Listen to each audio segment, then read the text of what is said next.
Good morning, everybody. Welcome to all the officials, to the Premier, and to the members of the committee. I'd like to start this meeting with a moment of quiet reflection and meditation.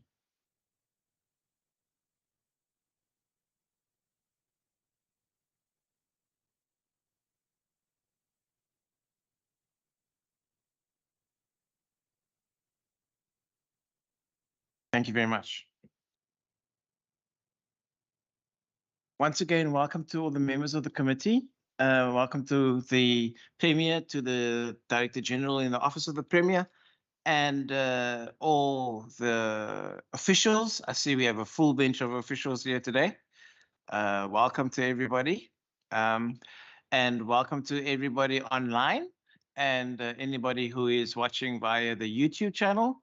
I'd like to start by introducing the committee members. I'll start with myself. My name is Christopher Fry. I'm the chairperson of the Committee on the Premier and Constitutional Matters. Thank you, Chair, and greetings to the Premier and the officials. Cameron Dugmore, member of the committee. Morning, Deirdre Bartman. Morning, Chair. Gerard Pretorius, member of the committee. Thank you very much.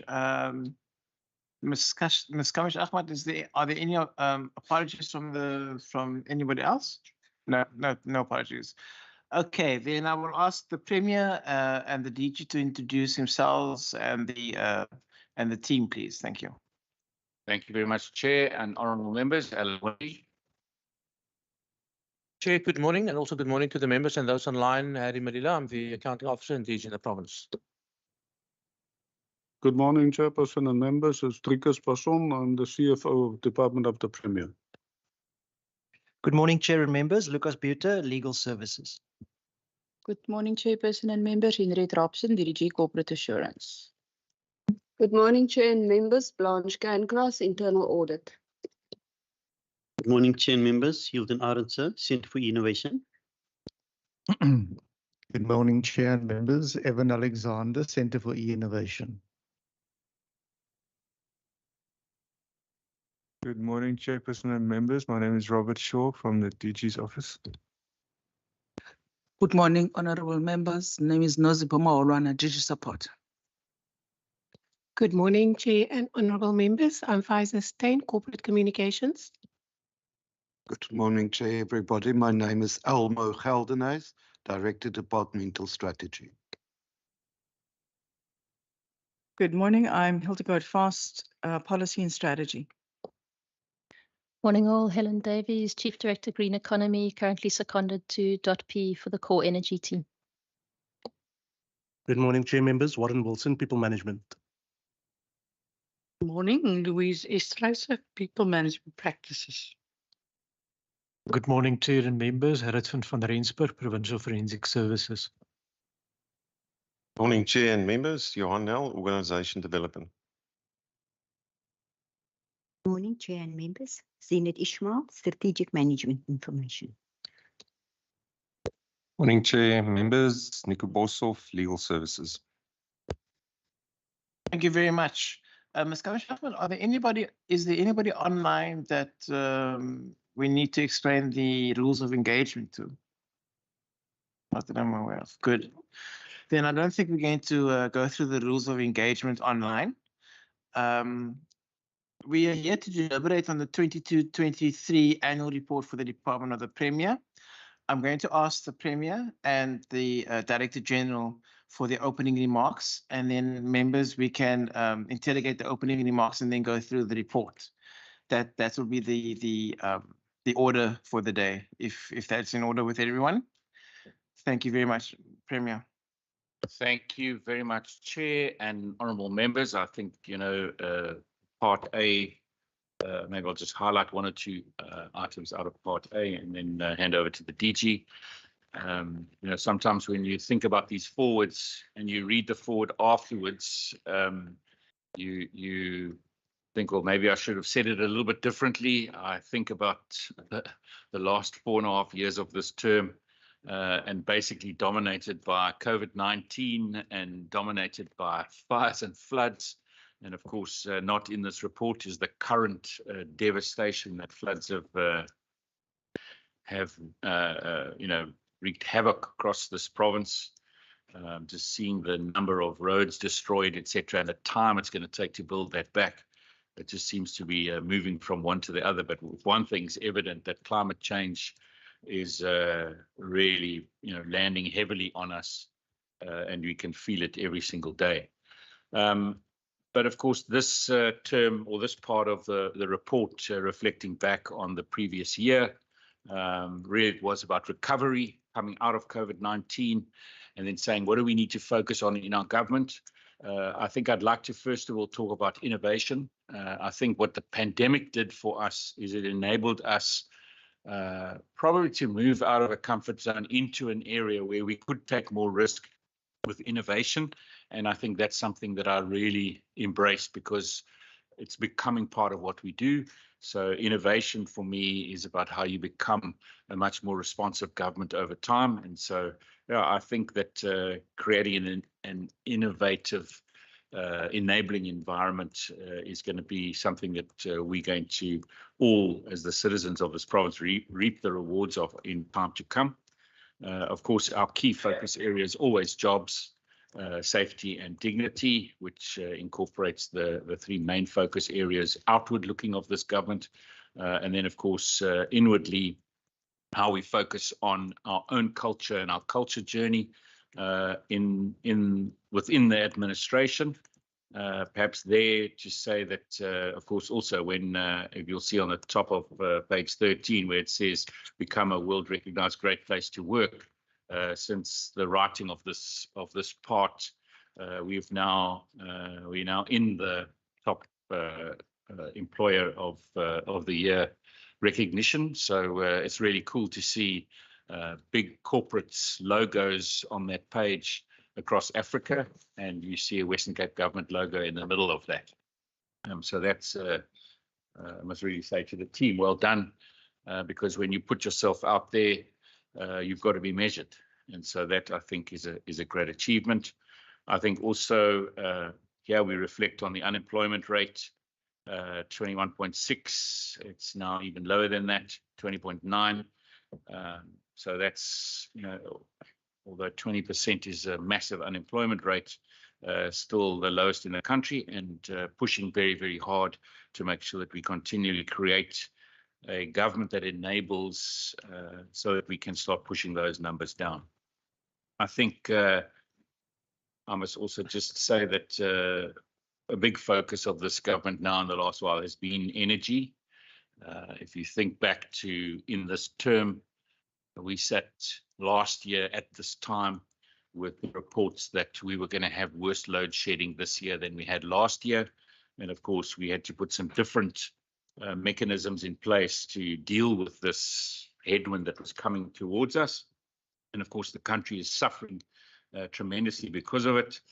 You know, this load shedding is impacting on our unemployment rate, on our ability to grow our economy, etc. But we've put the Energy Council together. We've brought in Albi Lester, as Helen said, she's been seconded across, and so the energy team hard at work to really start to try to make the biggest difference we can as something that is majorly holding back our economy, holding back our citizens.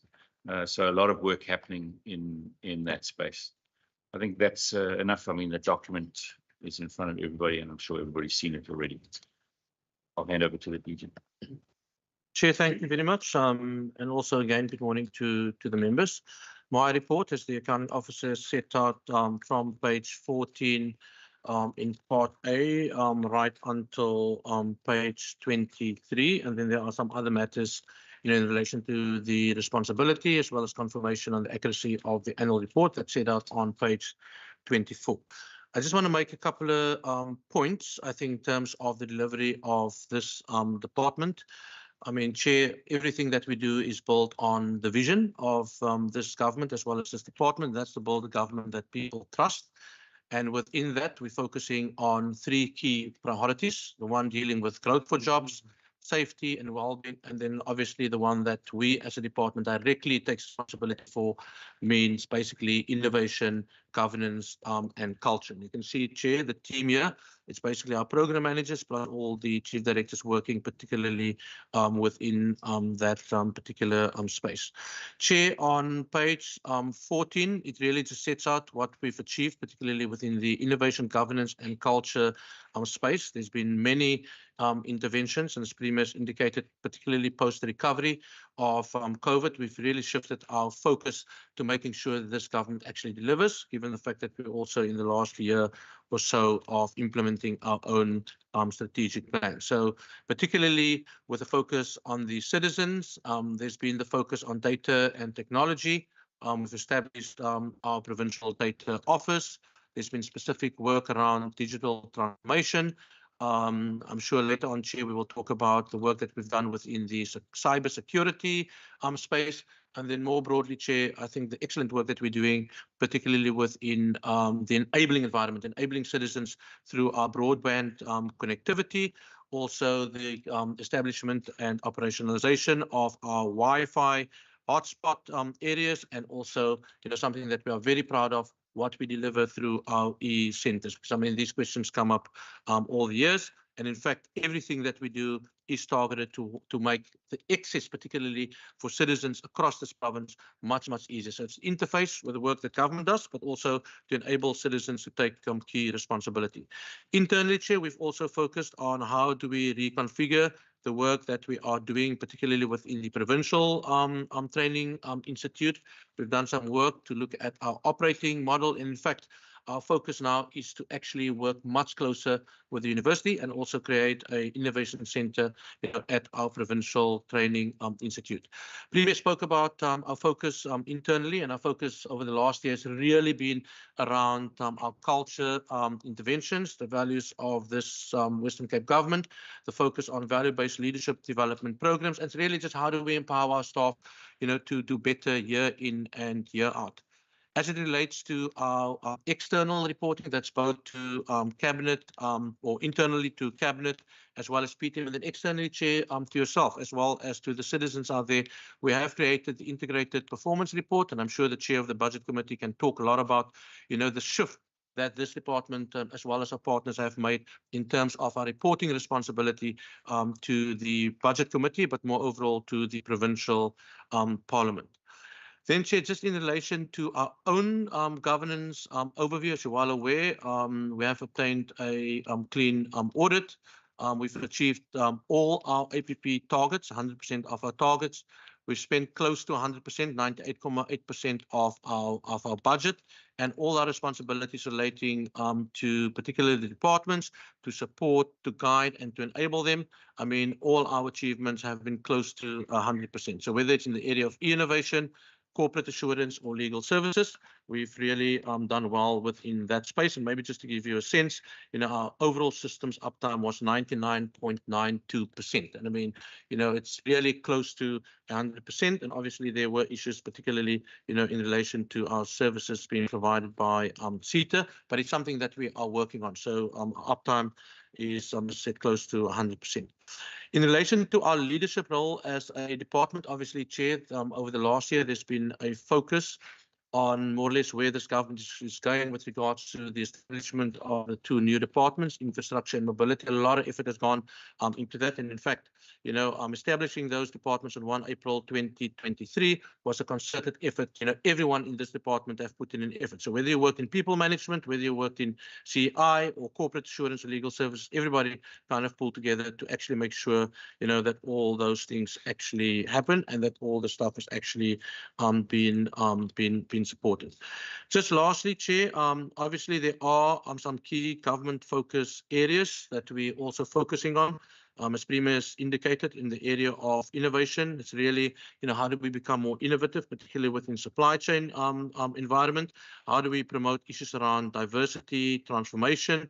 How do we also engage, particularly with our national partners? Because we also believe firmly in building relationships, building partnerships. So how, do we engage at the Presidential Coordinating Forum, at the Forum for South African Director General's Cabinet level, etc., to make sure, that we deliver the services that we need to deliver to our citizens. So, Chair, overall, I mean, from my side, I'm very proud to present this annual report on behalf of the department.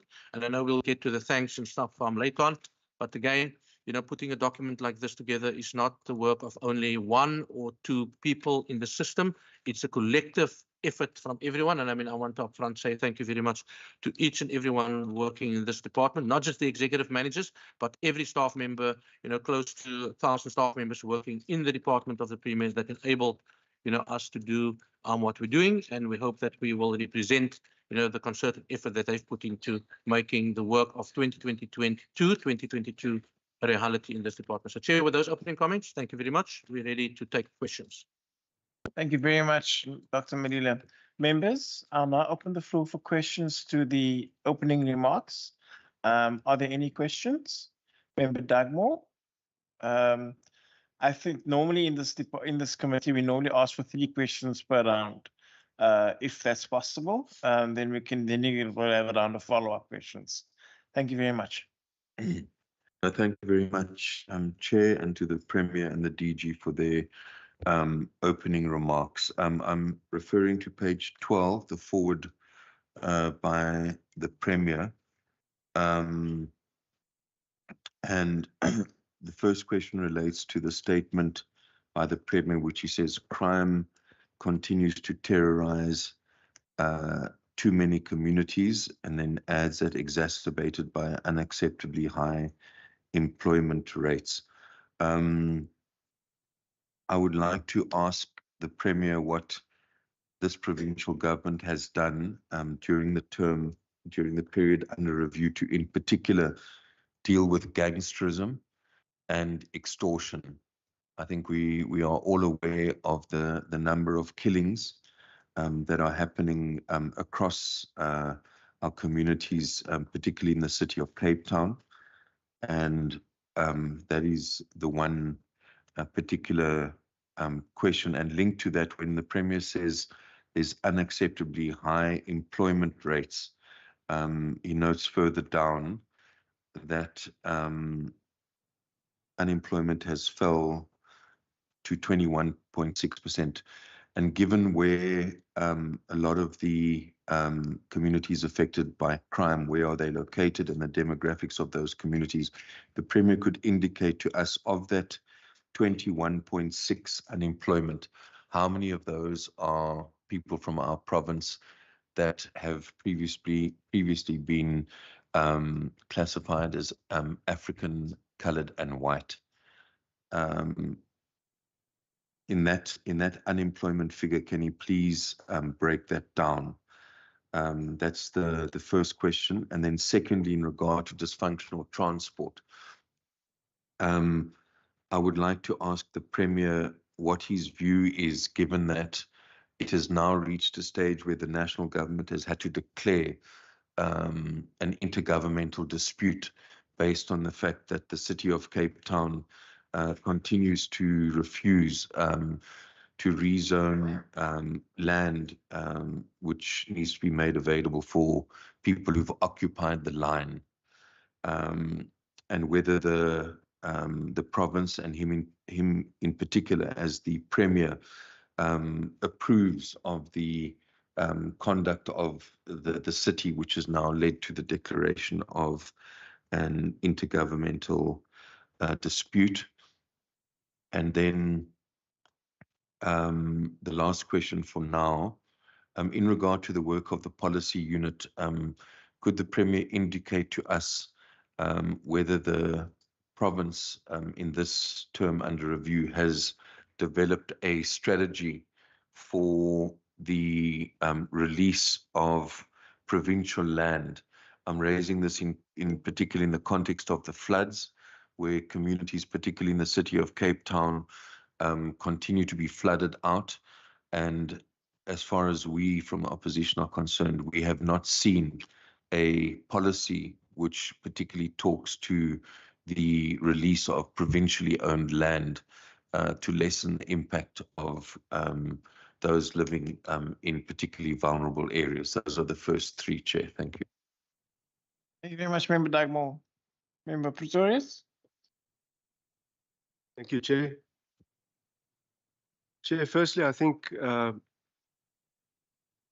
we need to commend all the officials who enabled a report like this to be drafted and put together. And it's clear that it's example setting, and it's clear that if there's an undergirding like this, we can only go forward in this province. There clearly is a solid foundation, and I thank each and every one of the officials and the Premier for that. Chair, when one Googles the word sundial, you will often get a picture of a sundial with an inscription on it in Latin. Now, I'm no Latin expert. I want to clear that. But the inscription normally is peruant et imputantur, which freely translated, I believe or understand, means that which have passed have been accounted for. This annual report means that there's been accountants for what has happened, which brings me to going forward. And the Premier referred to innovation. In terms of the strategic focus going forward of this department, I would just like to know if, and in view of severe budget cuts to be expected given the state of the national fiscus, are there tools, for instance, AI and machine learning, etc., that could be implemented more than it's been implemented to date to actually cut costs? Because I think that's what's at the crux of this, is that we will have to go forward with cost cutting. Thank you, Chair. Thank you, Member Pretorius. Member Bartman. Chair, I just wanted to check, are we doing questions on part A or just the introductory remarks? Because I have questions on part A, but I don't want to ask them if you haven't tabled the chapter yet. We haven't tabled the chapter yet, so we will do part A in its entirety after the introductory. That's fine. remarks. Yes. Mr. Premier? Thank you very much, and thank you very much for those questions from the honourable members. I think, first of all, on the point that the Honourable Dugmore raises about crime, I think, I mean, it's no secret that crime is the thing that that disturbs me the most in this province.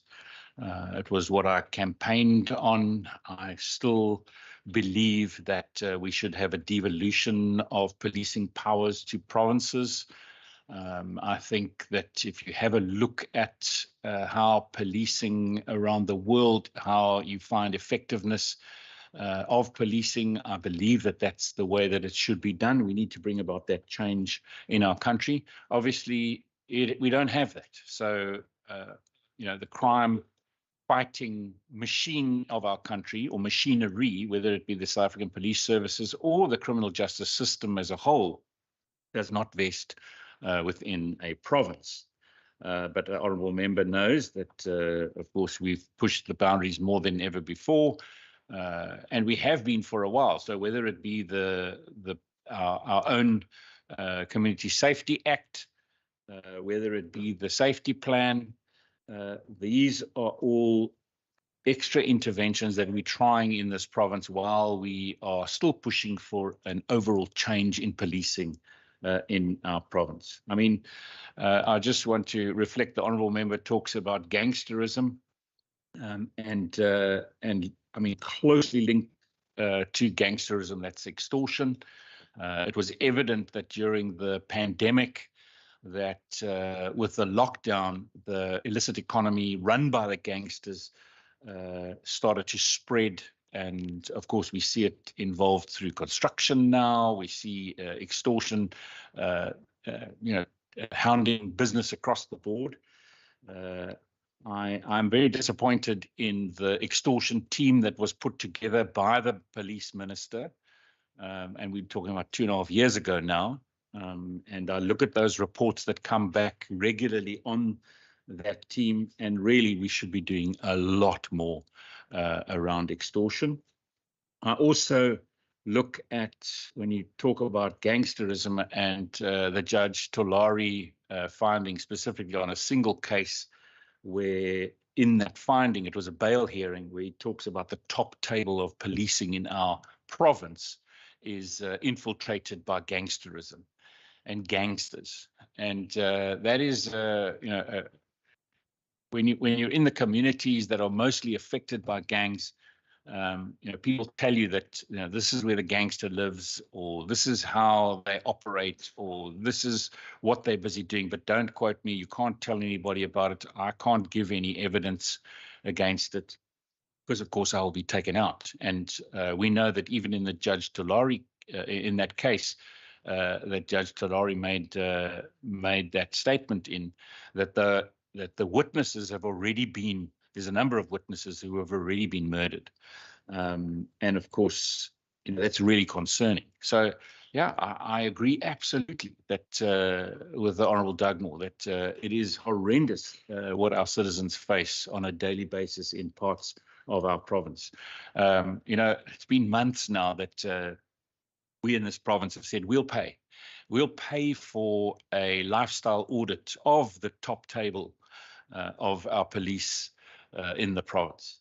I had a one-on-one with the police commissioner, where he tentatively said, yes, that sounds great, it's a good idea, let's see if we can get this going. We still haven't got it going, letter upon letter.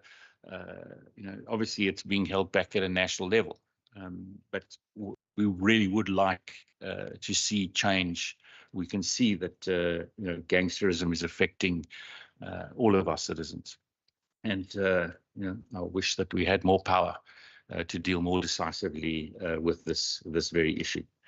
When it comes to the racial breakdown of the stats, today is the day that Stats SA will release the numbers in our province. You'll see a lot of breakdown within those numbers of exactly how citizens. I mean, we don't have it in our report. The question that the honourable member is asking, but I presume we'll get quite a lot of clarity from the Stats SA provincial release that comes out today. With regards to transport, I think there again, I mean, it's something that is affecting the poorest of the poor, our citizens, with our train system that's not operational. I see now we're talking about, just under 200 million that it's going to cost to deal with enabling our train system to operate again. Of course, I don't want to end up in a discussion now on the national government city dispute, but it's interesting when land is made available or land is able to be purchased. Of course, we have in our country the ability for citizens to make comment on it, and this is a big issue for us. The not in my backyard. Across all development of densification, we've got a growing population. We're going to be at 8 million in our province earlier than the 2030, and of course the numbers from Stats SA today will reinforce that. But I'm pretty certain that our estimates are 7.2 million already. The population number in our province, our growth is phenomenal.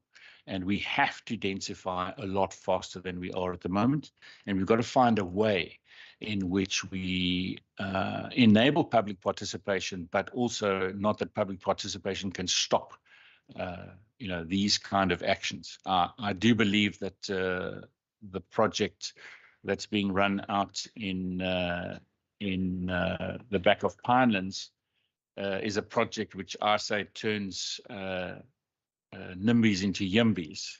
If you remember, citizens of Pinelands were very, very anti us doing a high density development at the Conradi site. And today, when you visit that site, it makes you proud. So, and I'm pretty certain that the citizens who wanted to go to court and who were very anti that development are now saying, actually, you can densify and you can do it, right next to me. And so we've got to find ways in which enable citizens to say, yes, we need to be able to identify so that we can, first of all, accommodate the growth that we're seeing, but secondly, also move people, for example, that have now illegally occupied the rail reserves. And of course, we've got to move those people off those rail reserves. Otherwise, we're not going to get those trains operational again. And I see the latest promise is now by the end of the year. Sure, I think that's a huge task, but we must play our part in making sure that we open up these corridors because mobility is critical. Then,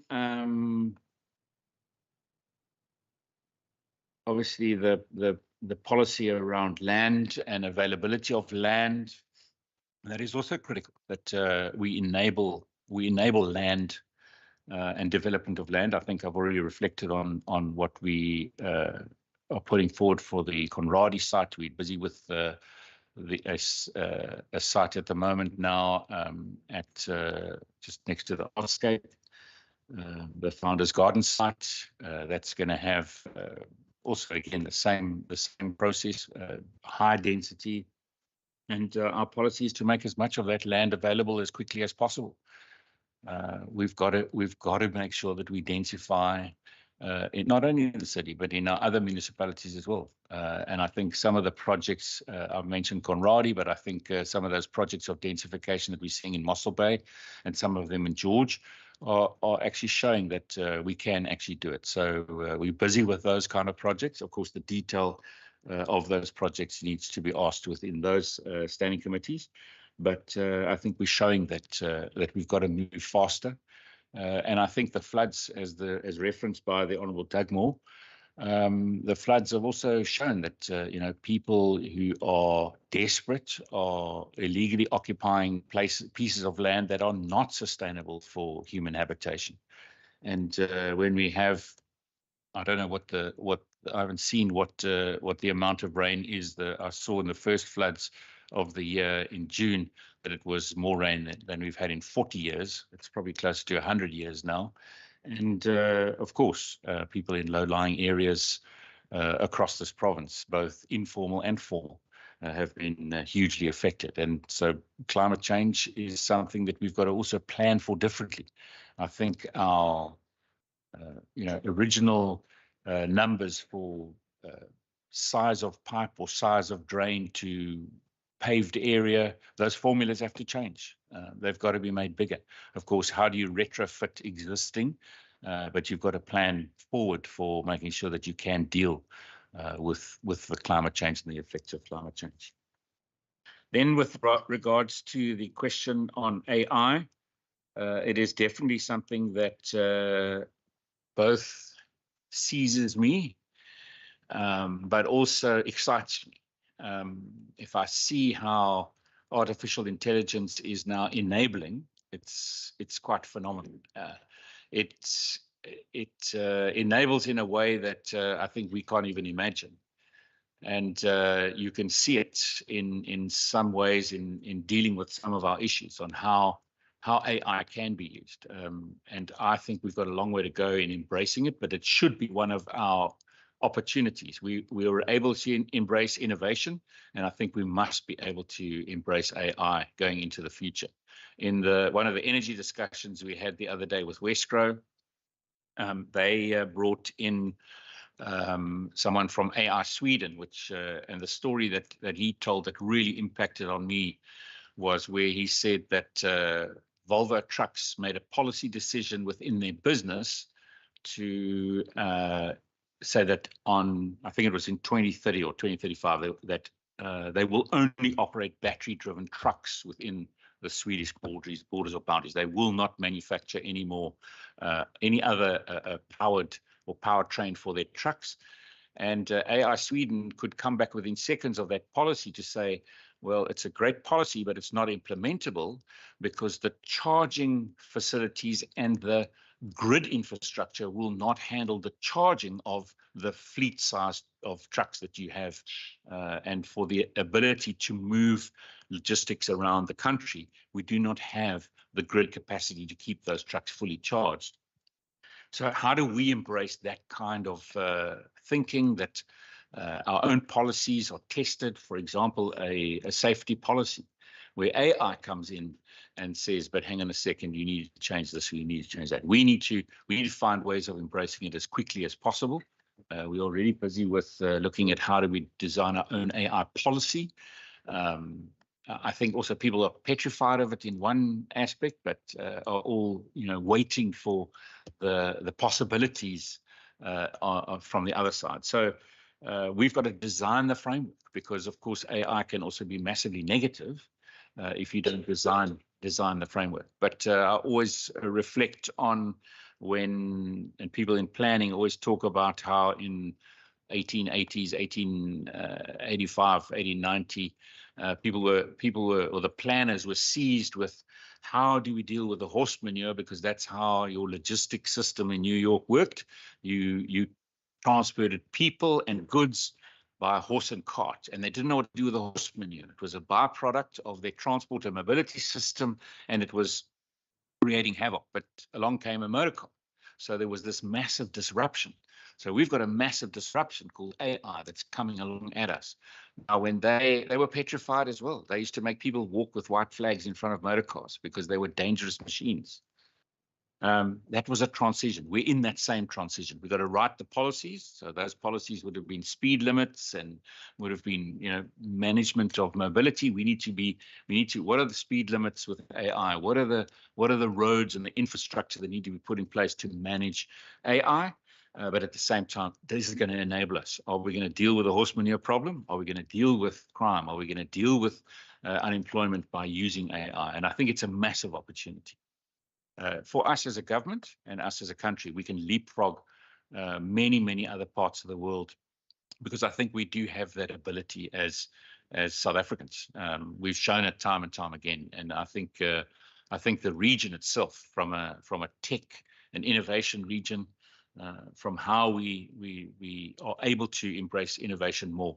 I think the way forward is going to be quite exciting. But it's people are worried about it. Thank you very much. Are there any follow-ups? Follow-up from Member Dugmore? Thank you very much, Chair. Just in regard to follow up, I just would like to ask that in terms of the safety plan, and particularly the issue of gangsterism and extortion, is there an updated strategy to deal with those issues within the safety plan? And could that be made available to the committee if the Premier is not able to assist us now? And then in terms of the Premier's response in regard to the land issue, I understood the Premier to say that detailed information, would be available at the Standing Committee. So my follow-up question is the Premier then not aware of a comprehensive land release strategy of provincial-owned land in the province? Is he personally not aware that such strategy exists? If he is aware, which department actually has the strategy? Those are follow-up questions. I've still got 3 additional questions. So the 3 additional questions, would they be on the opening remarks or on part A? Okay. That is part A, because I haven't tabled that yet. Before I ask the Premier to answer those 2 questions, Member Klaas, good morning. Welcome. He will be entered into the record, Mr. Kamashachmat. He will be entered into the record for Mayor. Thank you. Premier? Thank you very much. Of course, the safety plan, we continually pushing boundaries, trying to change things. But the strategy itself to halve the murder rate, it remains the same. We are still focused on that specific target, and we are still absolutely focused on devolution, because we believe that that is how we are going to get a better policing outcome. Because quite frankly, at the moment, the policing outcome and the crime statistics of our whole country run by the current system is not working. It is getting way worse and not getting better. When it comes to land, yes, of course, I'm aware of there are a number of pieces of land that have been made available by not only our department, but also municipal departments, and that continues. There is right now the formation of a new department called the Department of Infrastructure, and we are also looking at how do we deal further than what we've already got on the table, the parcels of land that are available. For example, I think the two big provincial pieces of land other than Founders Garden in the inner city, which is the one which is Woodstock Hospital, that has already been transferred to the city. The planning processes for that has already gone through.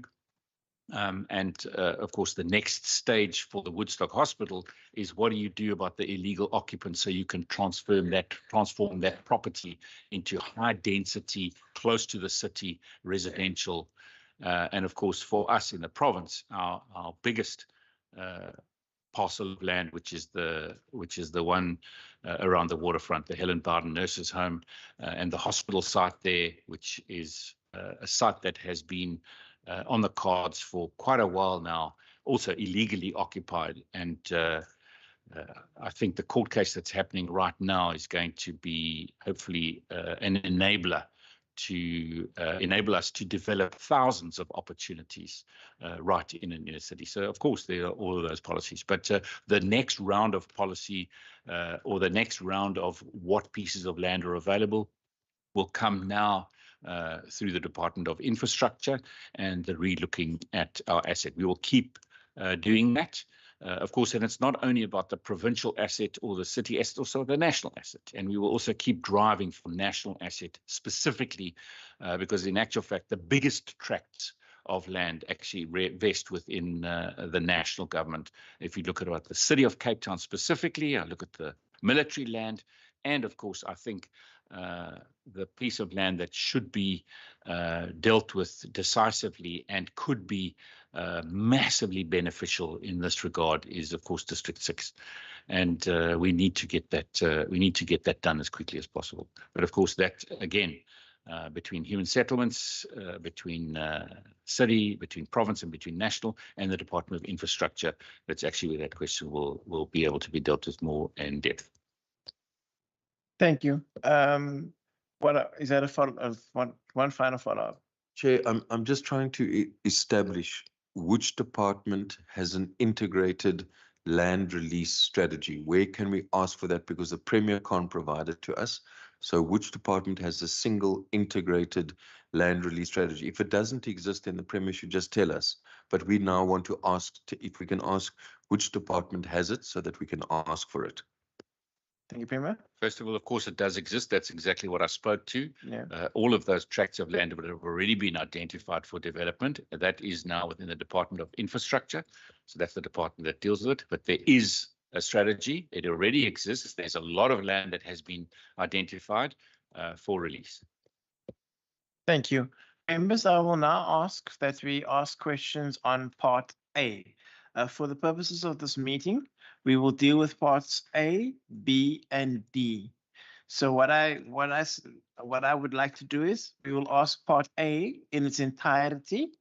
Then we will go from Part B, from pages 32 to 55.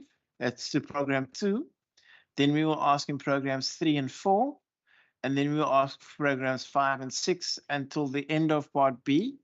And then Part D in its entirety. So that will be from pages 120 to 152. 150, sorry, let me just get that. 153, sorry, my apologies. 153.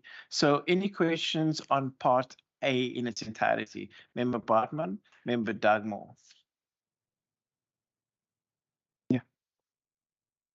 Member Bartman. Thank you so much, Chairperson, and welcome. On page 15, in the third paragraph, dealing with the new Foundation Digital Experience Platform for the Western Cape Government regarding the enhanced communication functionality, I would like to know how far that is going. I know obviously there's some problems with the CETA contract in regard to 2.0, but is it linked? How far is that in terms of implementation? Because we received a little bit of feedback in Budget Committee in June with the e-governance presentation, but I don't see any progress in this particular chapter in this regard. Then just well done on the increased amount of Wi-Fi hotspots in paragraph 1, 2, 3, 4, 5, 6, 7. I see you've increased quite substantially since the June presentation. And then in the next paragraph, which is the second last one, dealing with the skills audit on the same page, it's indicated that the skills audit was done for the Future Fit Skills strategy. And if the DG could just indicate to us what the outcomes of that has been. And then on page 17, in paragraph 6, dealing with the service delivery index development, just what has the progress been in this regard, and have you published already? I haven't seen it, perhaps I've missed it, or if it is coming up, if you could just give us some indication as to timeline. Thank you. Thank you, Member Bartman. Member Dugmore. Thanks, Chair. On page 13, I just wanted the Premier to clarify that the safety plan as shared with members of the legislature in 2020. So in other words, the strategy on gangsterism and extortion can be found. I'm asking, can that be found in that safety plan? And then on page 20, in particular, the environments and rollovers 4.2.3. If you actually try and add up those environments, it totals, in my understanding, 15.82 million, which went to program 4, the Center for Innovation, and that as a result of spending because of the rand dollar exchange rate. But then if you look at page 19, under program 4, you actually see that the Center for E-Innovation had an under expenditure of 13.392. So the question is, why did other programs have to suffer because of this lack of proper budgeting? And in the end, it seems like all that was needed from other programs was 2.1 million. So I would just like that to be explained. And then I would also like to ask in regard to rollovers that were requested for the following: the infrastructure refresh project of 9.39 million. Are we to understand that this infrastructure refresh project has to do with the DG's introduction on page 17 in respect of the refresh program and its assistance to the Department of Infrastructure and Mobility for functional support such as policy, strategy, people management, etc. So is the 9 million rolling over because it is to offer this assistance to the establishment of that department, i.e. the Department of Infrastructure? Will the 9 million still be used for that purpose? And then what happened on the 1st of April 2023, because the DG explains that the 2 departments were to be fully fledged by that date, which was the 1st of April this year, Chair. And then what is the total cost to the Department of the Premier to actually establish these 2 departments? And what I would like to ask is, was there a concept document and feasibility study done before this announcement was made? And if so, can the committee be provided with a copy of that concept document or feasibility study? Thanks, Chair. I do have another one on page 20, but I think that's already 3 questions. Yeah, that's already 3 questions. Thank you. Okay, thank you. Member Pretorius? Thank you, Chair. Chair, page 17, just below the middle, refers to the development of a service delivery index. If we can just perhaps get some feedback on where that matter stands. Thank you. Thank you, Member Pretorius. Premier? Thank you very much. Before I hand over to the DG, I think on Honourable Dugmore's question, the answer is yes, but also read in conjunction with the violence prevention work as well as the PNP. Chair, thank you very much. There's been a couple of questions for the department, so I'm also going to ask some of the team members to deal with that. Let me maybe deal with the questions that's been asked by Member Dugmore. These 2 departments, the Department of Mobility as well as Department of Infrastructure, they were established on 1 April 2023. So we've gone through the entire process that's been set out in the Public Service Act as well as the regulation. So we've gone through the whole process with the presidency, with DPSA, and we've ticked all the boxes in relation to the regulatory environment. So from 1 April 2023, they were functional. Their budgets have been approved, APPs, etc., tabled. I mean, in terms of the full functionality, we had an interim management arrangement in place, particularly with regards to some of the Program 1 support functions, but all of that has now been resolved and those departments are running. Then in relation to the question around the rollovers on the infrastructure refresh, that's got nothing to do with the Department of Infrastructure.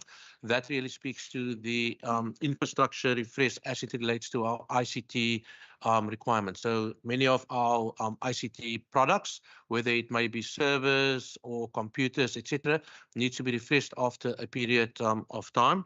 I mean, you can see, Member Dugmore, that our budget for CI remains under pressure. There are 1 major item relating to Microsoft licensing, which in fact we've got almost no control over, particularly as it relates to the rand dollar exchange rate, because obviously we need to cover that expenditure because it's all dollar denominated. So we normally would shift money, from some programs, or alternatively, we would go to the Treasury to ask for some additional expenditure. And we've done that previously, and they've also asked us to try and manage it. So we try and manage that within our department. But coming back to the infrastructure refresh, that's more or less linked to our ICT infrastructure related documents. Driekus will speak to, I think, some of the issues relating to Program 4, the vitamins, the shifts, and some of the rollovers. Also noting, Chair, that there are rules in place as it relates to vitamins and rollovers is a particular process that we follow every year. But in relation to vitamins, you can only shift X amount, from one program to the other. But I mean, we've complied with all of that, and the all those vitamins and shifts that have been subjected to the annual audit process. Then, Chair, moving to the questions from Member Paartman. I mean, thank you for the comment on the Wi-Fi hotspots. It is something that this department and this government is very proud of. In fact, we want to take it to a next level, but obviously there are also some funding constraints with regards to this. And I think the one thing that makes us very proud is that you can find these Wi-Fi hotspots almost in every place in this province. So whether you're in the inner center, whether you sit in some rural areas, we enable the citizens through our Wi-Fi hotspot capability. So that is something that particularly Hilton and his team have been driving very, very hard, at least over the last 2 years. I'm going to just ask Louise maybe if she can just deal with the whole issue around future skills. But it's really relating to the point that Premier is also making. I mean, how do we prepare ourselves for the future? How is this government, how is this world going to look like in 10, 20 years from now? I mean, what will be the impact, as an example, of artificial intelligence on all the work that we are doing? So whether you're sitting in CEI, whether you're sitting in legal services, whether you're sitting in HR, to what extent, will we utilize data to inform many of our decisions? And I mean, if you think about just data capability, that's effectively what rules the world today. It's your ability to analyze data and to use data as a competitive advantage. But then more importantly, how do we make sure that the skills or the people that we're training today are actually able to take up their jobs? And we're not just doing it in the department of the Premier or within broader Western Cape government, but we're also starting to apply some of those rules now within the education environment. And that's why our argument is that education is actually an economic function and not necessarily a social function, because at the end of the day, it's about how do you prepare people for that. But Louise can maybe speak to a little bit more detail, and maybe if Johan wants to add, you can also definitely add that. Then in relation to our service delivery improvement plan, that we will deal with in part B. I mean, that's set out on page 36. We go into a whole explanation as to, what is it that we are looking at.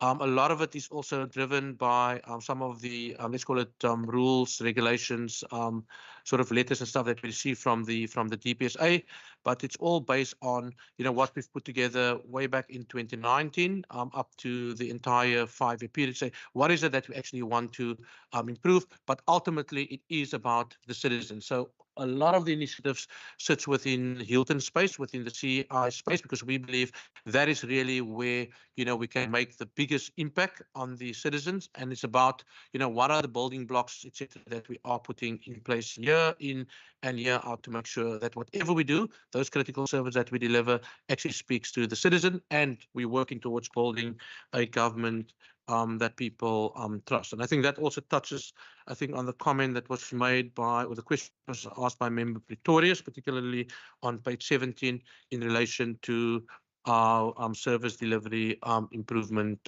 plan. But I'm going to ask Driekus quickly just to deal with one question from Member Dagmo around vitamins, and then I think I've covered the issue on the rollover, and I've covered the issue on full functionality. So Driekus, if you can just deal with that, then I'm going to ask Hilton just to come in quickly, and then Louise on the whole issue around future fixed skills. Driekus. Thank you, Chair. May I refer the honourable member to page 184?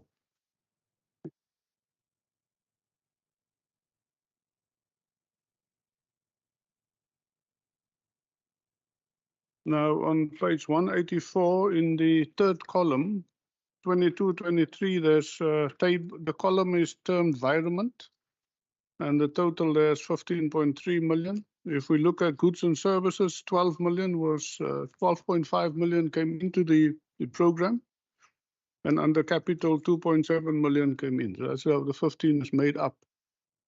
Now, we have an extensive database that we utilize when we get to the end of the year spending in the last few weeks, where we build in rules. For example, DG mentioned environment rules can only shift 8% of a program. So as we spend our invoices, we then manage that we don't break any rules in terms of the PFMA, and then also within the program, especially program 4, a lot of earmarked allocations exist. Now, earmarked allocation, you can overspend, but if you underspend it, you can't use the money for something else. That's illegal.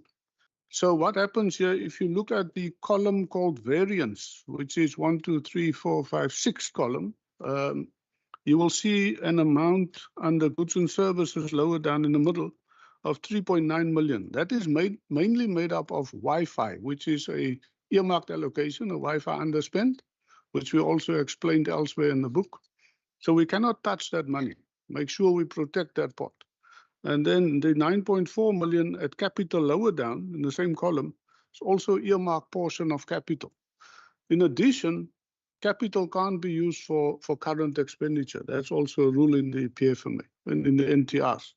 So if one looks at the environment, because we spend more money on broadband, we had to shift in. If you look at the environment on goods and services is 12.5 million in the third column, so that we enable a saving of 3.9 million and deal with the overspend in the program. So it's a bit of an interesting one. You underspend the program because of rules, not allowed to spend that money on something else, but it means you have to shift more in to also reach your other objectives that you need to attain at the end of the financial year. Bit complex, Chair, but that explains how we deal with it, so that we don't fall foul of the rules.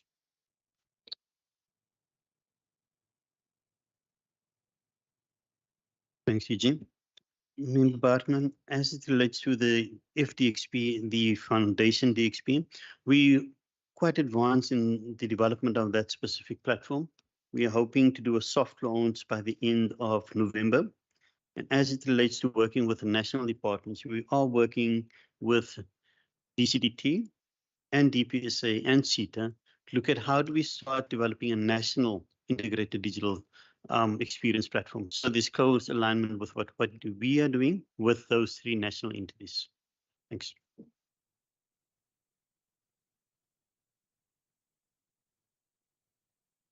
Wondering Yes. what do you, Stephen? Yeah. Okay, thank you very much, DG. Thanks, Chair. A skills audit was conducted within the Department of the Premier amongst senior members, and a number of competencies were looked at, including future fit competencies. I'll just mention a few of these. We looked at adaptability, innovation and creativity, collaboration and coordination, agile thinking, data intelligence, as well as coping with uncertainty. Now, we had an 84% participation rate, which is, I think, which was quite good.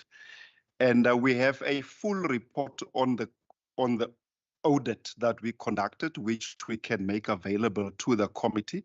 And this year, we are rolling out this skills audit to all other SMS members within the province. And so, Chair, we do have a report on the skills audit, which we can make available to the committee. Thank you very much. Thank you. I think that takes care of the responses. It's just in relation to the one question by Member Dalkmore on the cost.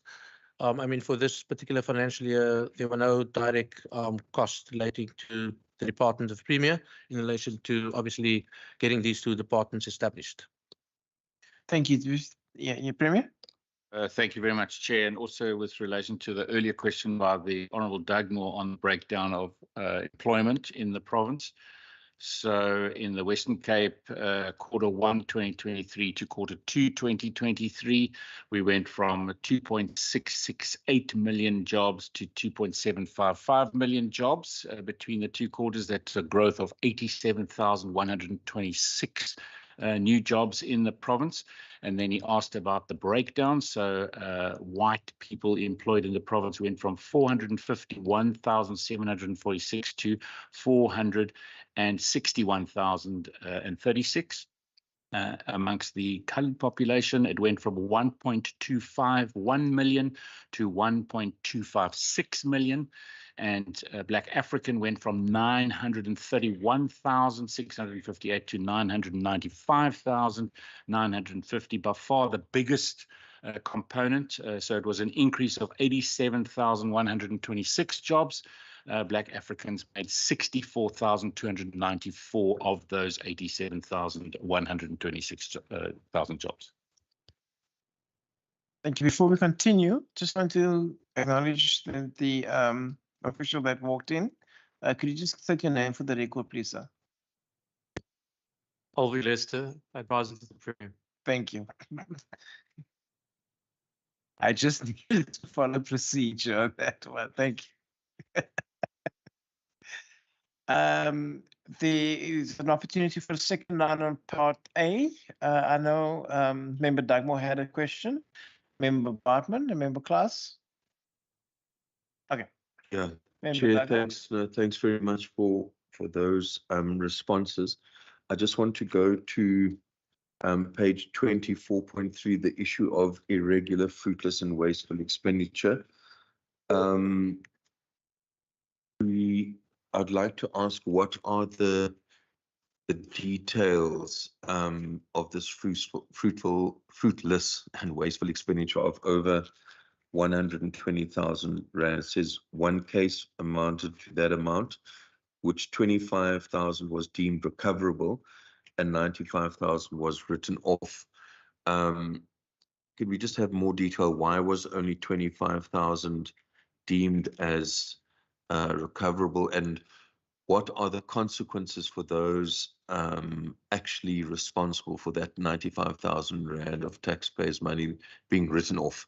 Who's actually responsible for that? And then I think I'll just deal with the irregular expenditure as well. The one was condoned and the other awaiting condonation by the Treasury. So presumably the Department of the Premier has asked for condonation. So is this something that is done to try and secure clean audits when you ask the Treasury to condone irregular expenditure? And then once again, what was the consequence for those responsible for this irregular expenditure? It's when you see figures like this, I think we need some detail what's actually going on here. Maybe, the CFO can just give us a simple explanation, but what was actually happening here, both in the fruitless and wasteful? Could we get some context, and whether there were any consequences for those responsible for fruitless and wasteful as well as irregular expenditure? Thank you. Thank you, Member Bartman. Chair, just one comment and then a follow-up question. I do think we're starting to venture into Chapter E now, which is a new chapter that, according to slide 6 and slide 10, that was presented in Budget Committee previously, that are new chapters that are being dealt with SCOPA as well. So I just want us also to be cautious, because there is a whole chapter also that can be spoken to in this regard. But anyway, my follow-up question deals with the skills audit. So thank you so much for what you guys looked for in the skills audit, and obviously the report is appreciated. But what I'm trying to understand is, okay, now that you've done the skills audit, what were the top things that you realized, okay, these are the things we need to look for? I completely understand you checked for adaptability and AI and data and change and decision making, but okay, now that you have the report, what now? What is coming out of the report? What are you going to do about it? What is that maybe top 2 or 3 things that you said to yourself, okay, going forward for the next year, the report says we must now do X? Thanks.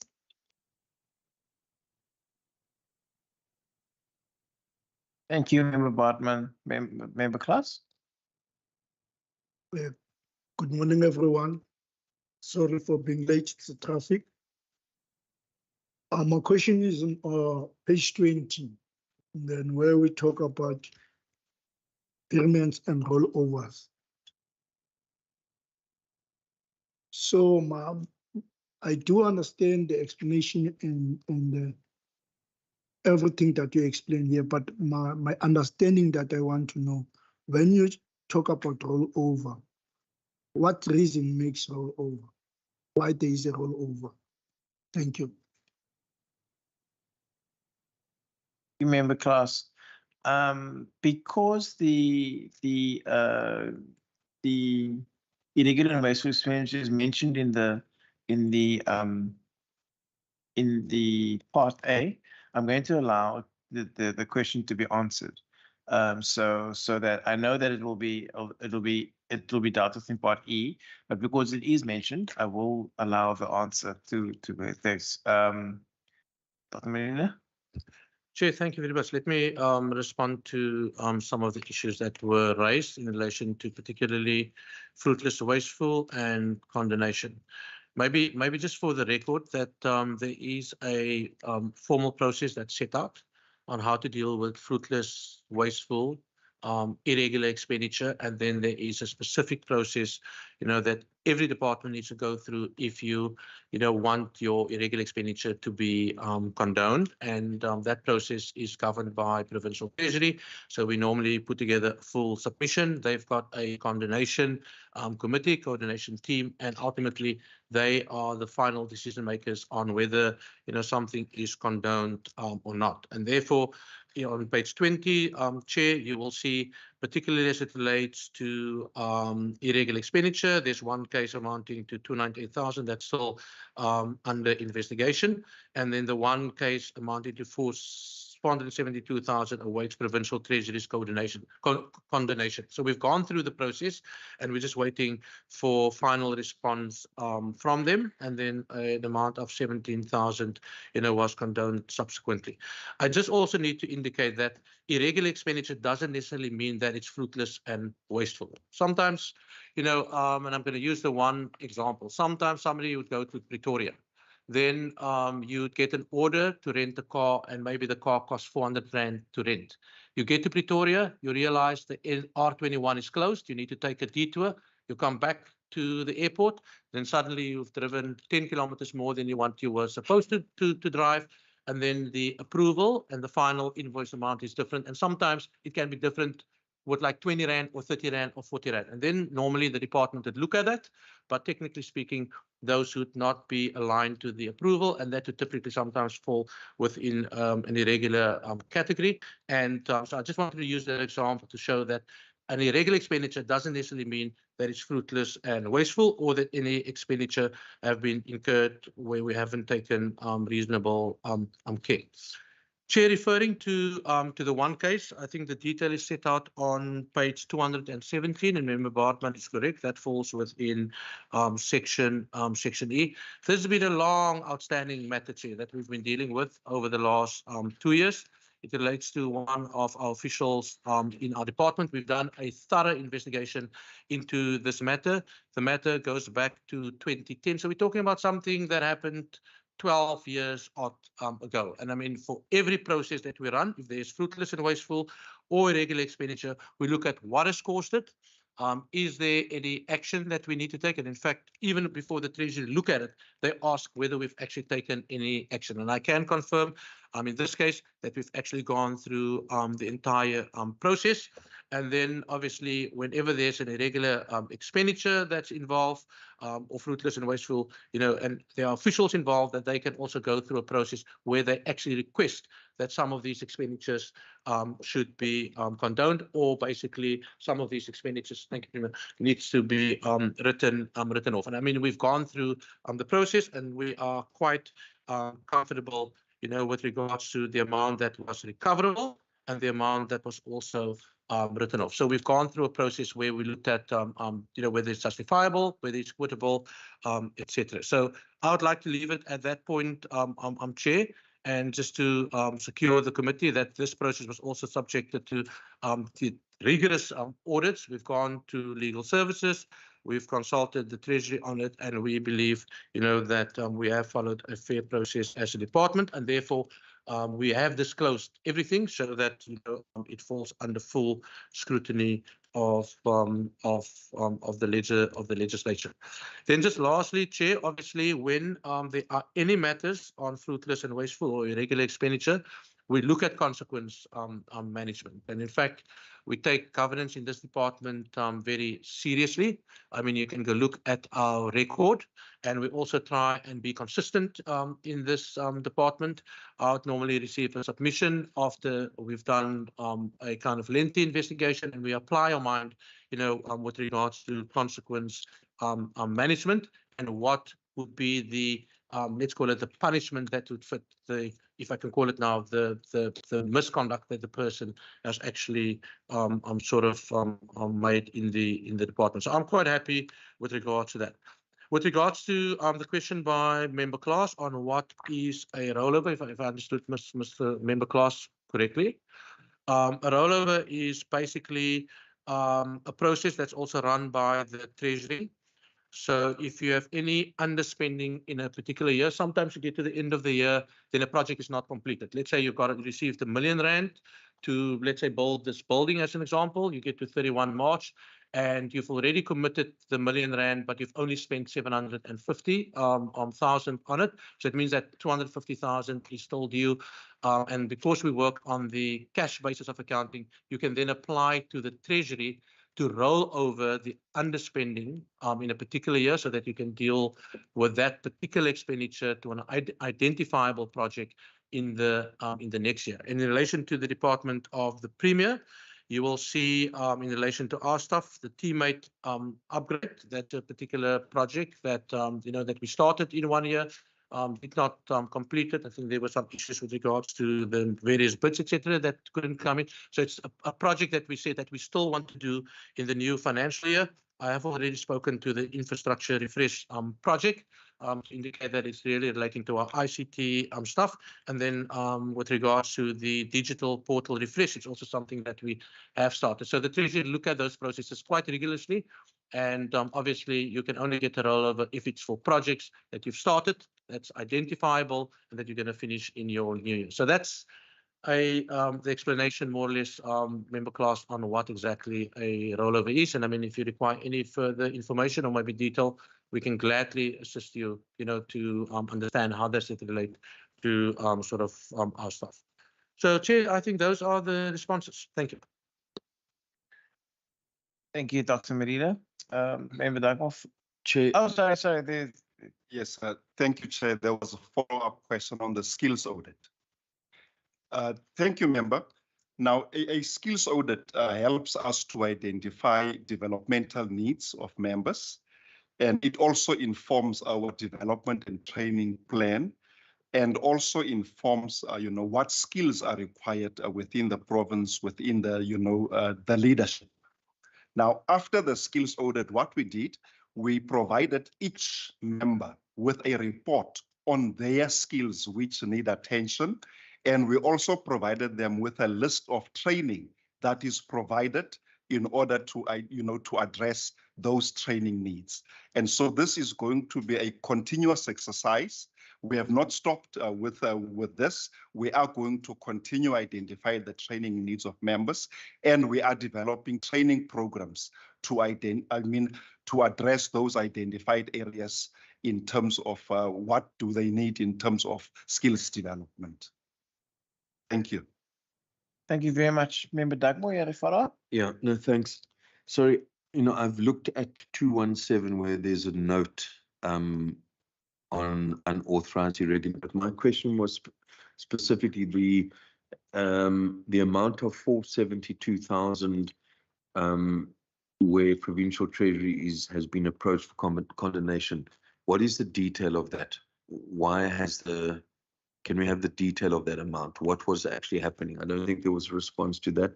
And what is the 298,000 that is still under investigation? What's the amount? I mean, sorry, what's the issue actually? CFO? Chair, I'll deal with the one matter of 298, and DG will deal with the other one. Just also, there was a question earlier by Member Dugmore about whether it's a strategy to send for condemnation for an audit-related strategy. I think it's just part of the process. So there's no strategy behind it. Once you investigate, then it has to be sent for condemnation to the authority, which is Treasury. And we have had cases where things were not condoned, which we then subsequently remove. I mean, they have a working committee and they decide on their own what they want to do with whether they condone or not based on all the evidence. On the 298,000, that related to a tender that was awarded by a deputy director. And the value there is 298,000. We changed the delegations. The deputy director could sign up to $1 million and now could sign for a smaller amount. We did some risk management in our delegations. Because of that, the decision he made was very quick or fast after the delegations were changed. He understood he still had more power, but had less power to sign an award. So it should have been a director, deputy signed it. There's nothing wrong with the transaction. There's no malice, no malafide on the part of the official. It's a normal error that happens with us humans. Thank you very much. Yeah,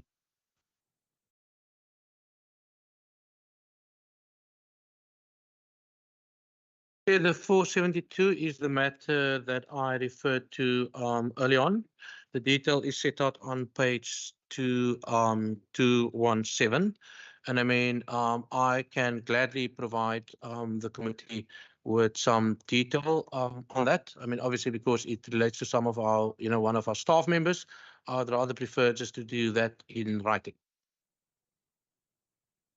A follow-up, Chair, if you don't mind. So obviously, some senior official basically appointed someone at level 8 and a salary level 11. Have there been any, and then subsequent increases? Are there consequences for the official that did that?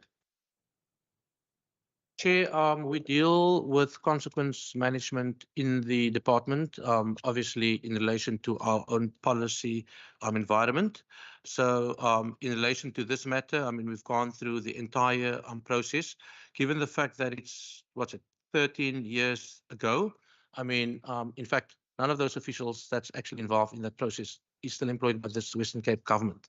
And that is also part of, the reason why we've also asked Provincial Treasury for condonation, but we've also, in the interim strengthened our own internal policy environment. But I mean, I will provide a little bit more detail, when I do that in writing, obviously also protecting, I mean, people's, the personnel of this government, because it is a matter that I think this department have really exhausted. We've dealt with it, and it's been coming on for the last 3 years. So we'd like to settle it, and that is why we've disclosed it, and we're going through all the relevant processes, and we're trying to also to be fair in this entire process. But I will gladly provide the response in writing to the committee. Thanks. Thank you. Did CFO need to add to that? No, Chair, but nothing to add. Thank you. Sorry, I thought I saw your hand up there. Member Class, we'll wrap up the questions on part A. Yes, I wanted to follow up a question from the one we talk about the rollover. Only my understanding now, I want just to check it is correct. You said that the rollover, it's where maybe you have to use 100,000, but you use 75. So, and then, but now if it's overspended, how did you come up? Let's make an example. You use 100,000 and then the money is not reported. And then yes, there is submission say that the money has been used, is not reported that has been used, but the term of the amount that is given is gone. So what are you doing about that? Chair, via you, obviously, any over expenditure by program or by economic classification will be unauthorized. And obviously, you go through a particular process, and you will have to come to the legislature to get those expenditures authorized. So, I mean, I will gladly provide the response in writing to the committee. Thanks. Thank you. The CFO, Sometimes if it's small projects, and that is why there is something called environment, and the CFO have dealt with it previously. When you do your business in government and you aggregate everything, sometimes you have little overruns here and there, and then you make use of the environment rules. And again, it's not free for all. There's an 8% limitation where you can actually shift money from one program to another, or via money from one program to another, to make up for any sort of losses or gains, and just to make sure that the projects run. And after you've applied your environment rules, if there are still over expenditure, that would be regarded as unauthorized, and then you need to go through a process to get those expenditures authorized. Luckily, I mean, in our department, we don't have any unauthorized expenditure. Thanks. I hope that explains it. Thanks, teacher. Thank you very much. We will now move on to part B. Sorry, I've got a question on 22, and on table 491, gifts donations relating to the Nahana Group. It's noted that there was a donation of $1 million for flighting of TV commercials. Now, you know, if you go to the website, and you Google Nahana, it's a communication company. And then according to the website, it has an associate called Hello FCB Plus, which was awarded a Western Cape Government Marketing Communication account 2 years ago in 2021. So can we just, so is it correct here that basically a company that has a particular relationship with the Nahana Group that was awarded a tender by the Western Cape Government, then that same company linked to the Nahana Group provided these free TV commercials? Was this the value of these TV commercials, or was there R1 million actually paid to the province? And can we just get a bit more detail on the Nahana Group and its associate? It seems quite strange that a company that was awarded a tender, which has links to the Nahana Group, and then you have a Nahana Group making this donation. Just once again, you know, to try and understand what these numbers mean, and whether, you know, it is something usual where a successful procurement to a company then results in that company donating R1 million, or a company linked to that company donating R1 million worth of free advertising. Can someone give us more detail on what was going on here?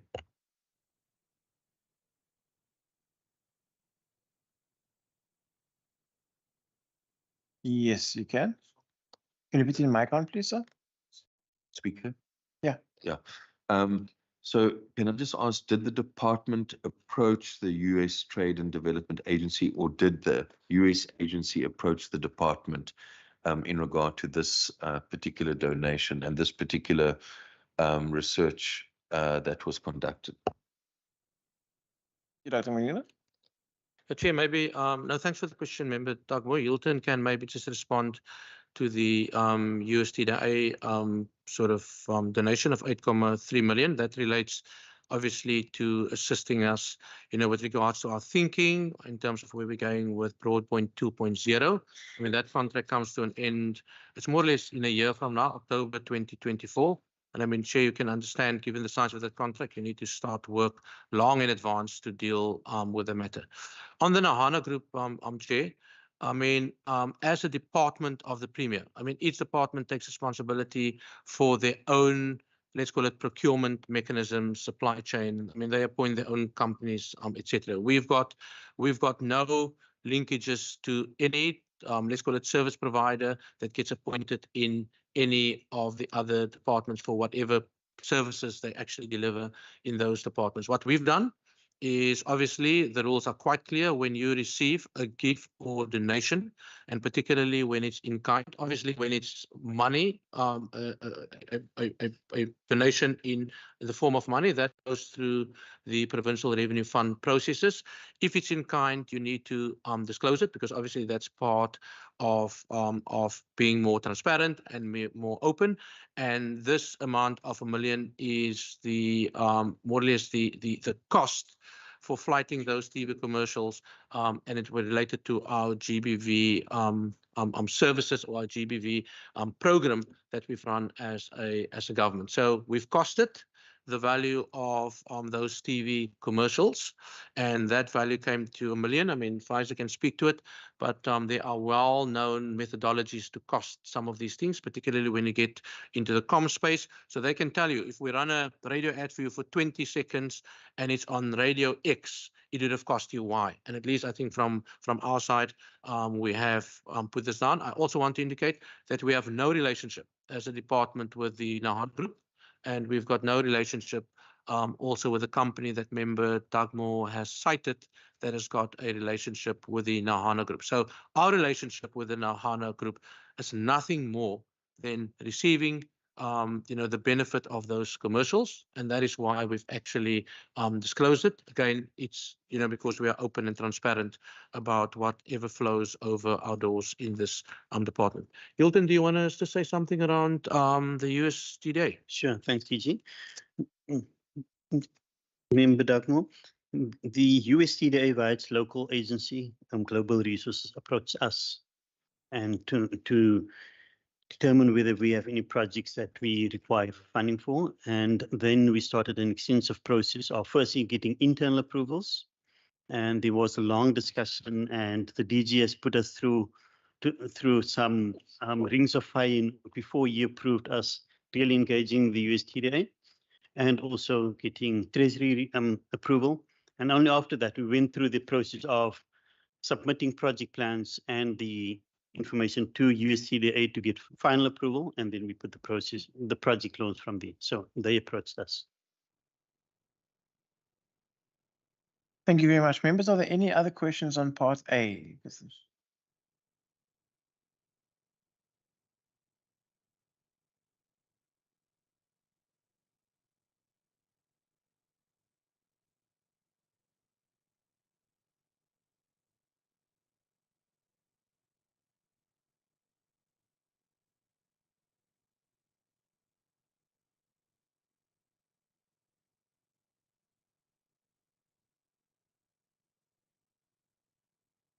So your mic again, sir. Okay. Between strategic and corporate, and then can I just clarify in regard to the Chief of Staff in the Premier's office, is that at a director level? And then we know that post-matric qualifications are required for director level posts, if I'm not mistaken. And I just wanted to inquire whether the Premier's Chief of Staff has a degree. Okay.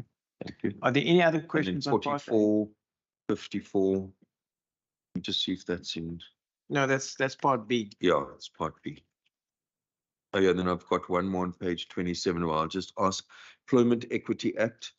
I would just like to ask, in terms of the amendment to the Employment Equity Act, which requires that regional and provincial demographics have to be taken into account, whether the department is supportive of that amendment, which requires regional demographics to be considered in regard to employment.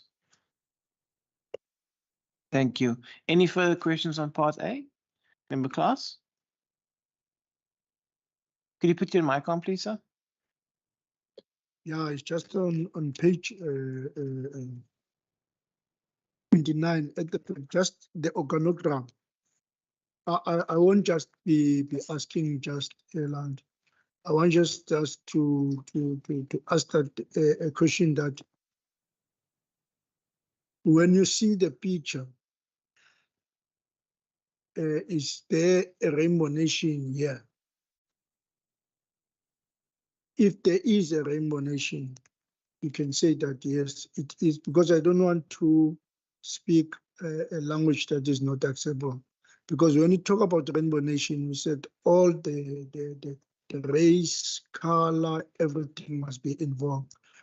Now, when I see here, I see there is a certain color of rainbow. Let me make an example, black, it's more than the green. So did you check the equity on that? Thank you. Thank you, Dr. Medina. Chair, thank you. Thank you very much. Maybe I should start with a question from member Klaas. I mean, that is what we're striving for. I mean, I said it last year. I mean, I firmly believe in diversity because I think it just takes you further as an institution. And I mean, we are striving to achieve that. And over the last year, we've just struggled to fill some of our key positions. That's over and above Chair talking about, I think, some of the constraints. I mean, we're also quite open as a management team around diversity because, I mean, as I said, it takes you further because it brings other dynamics into the institution. And as far as possible, we will strive, to have a representative workforce in this department that is at least representative of the community that we serve. So I said it last year, and that is my commitment, for this particular department. Obviously, also looking at, people having the requisite skills and competencies, etc., to do what is required to be done. Then moving to the questions that was asked by member Dugmore, and maybe I should just start with the com stuff.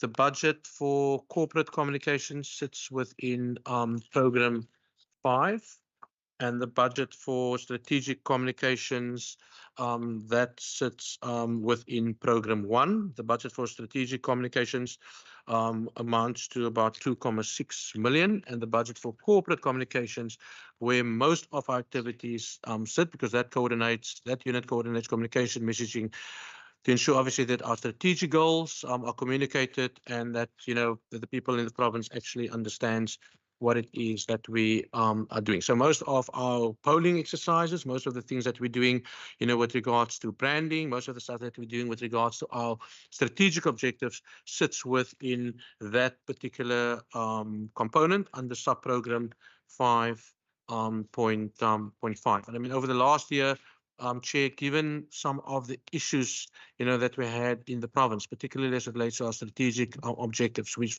run a couple of particularly community polling exercises where, as an example, you ask people what are the kind of collectors need. And I mean, what came out consistently is the fact that people didn't have jobs.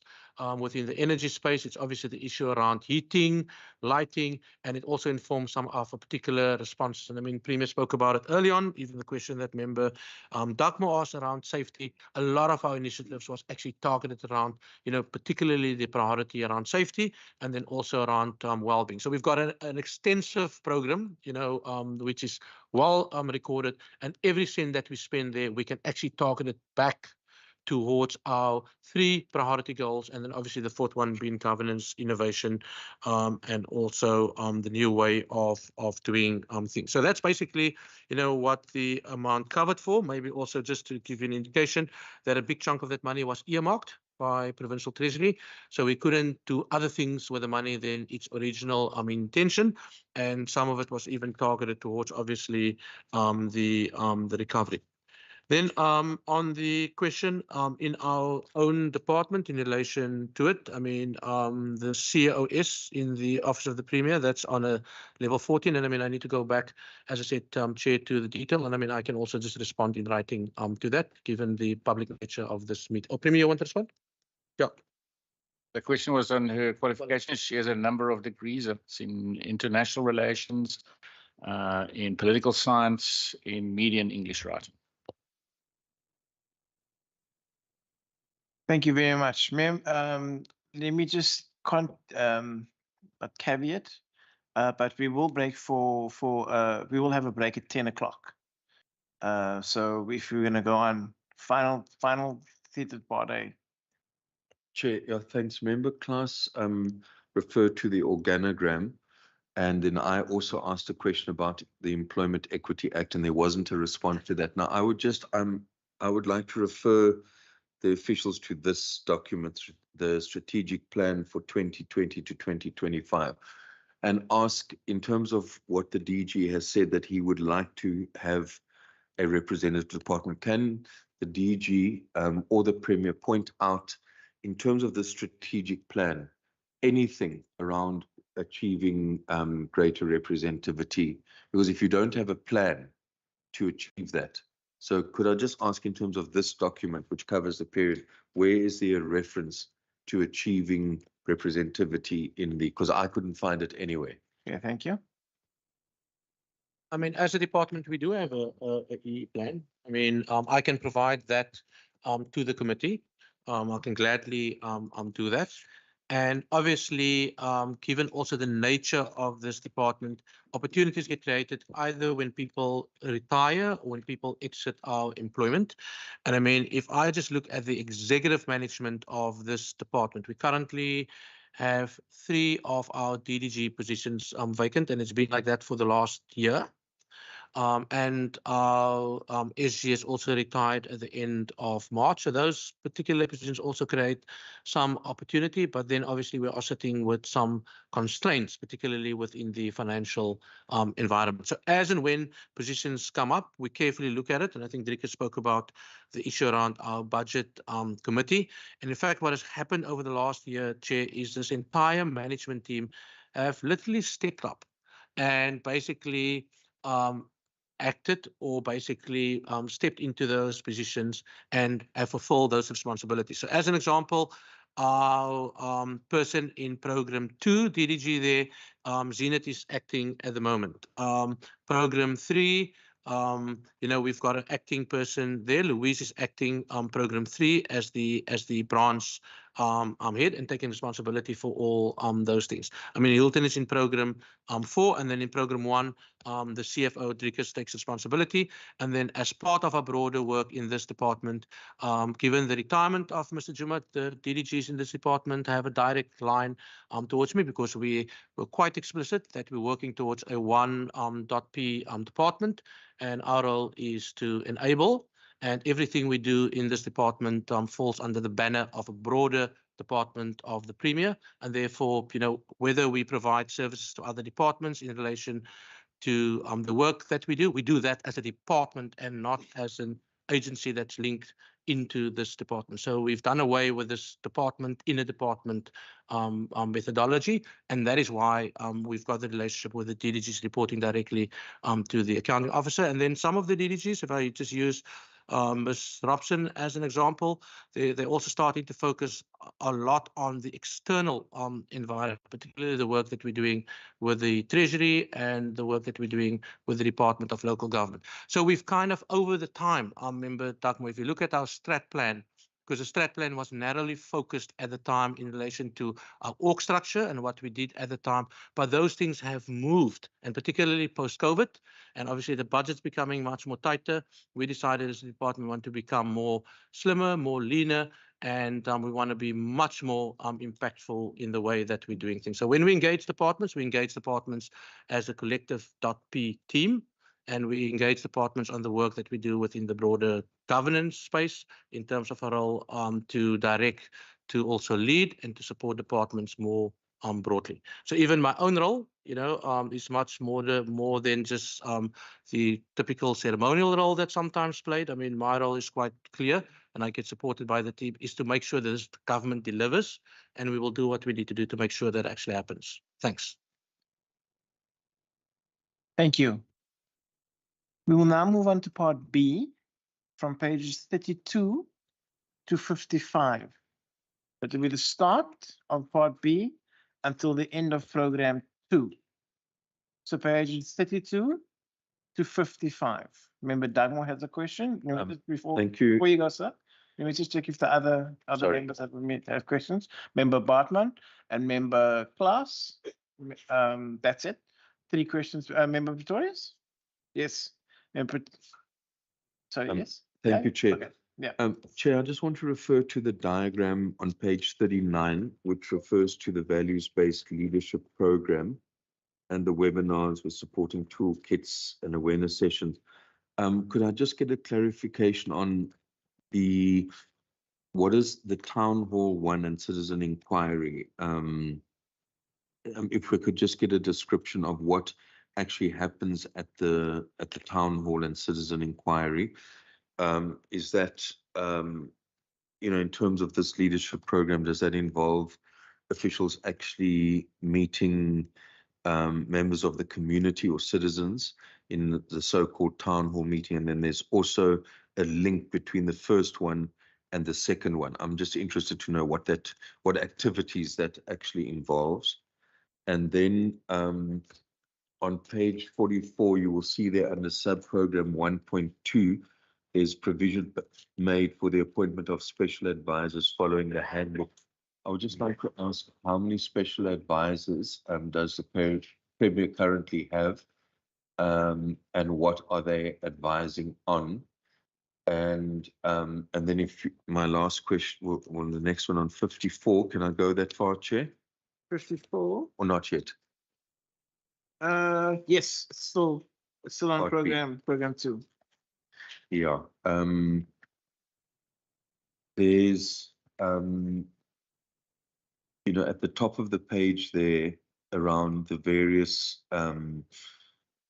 events that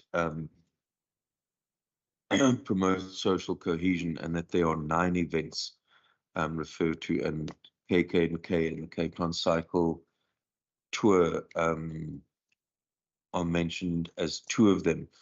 So could we just have information about which are the other 7 festivals or events that are supported, and then what are the actual criteria that the department uses to decide which events to support and which ones not to support? Thank you, Chair.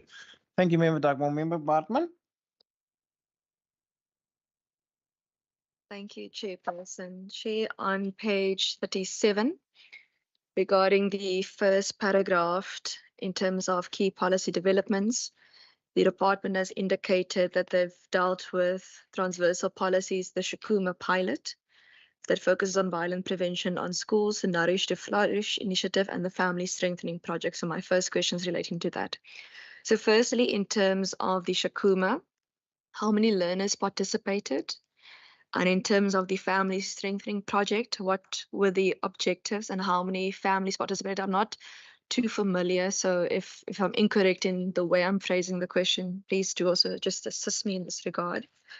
Then on page 40, regarding digital statistics, and the training that was offered to the over 3,135 training opportunities.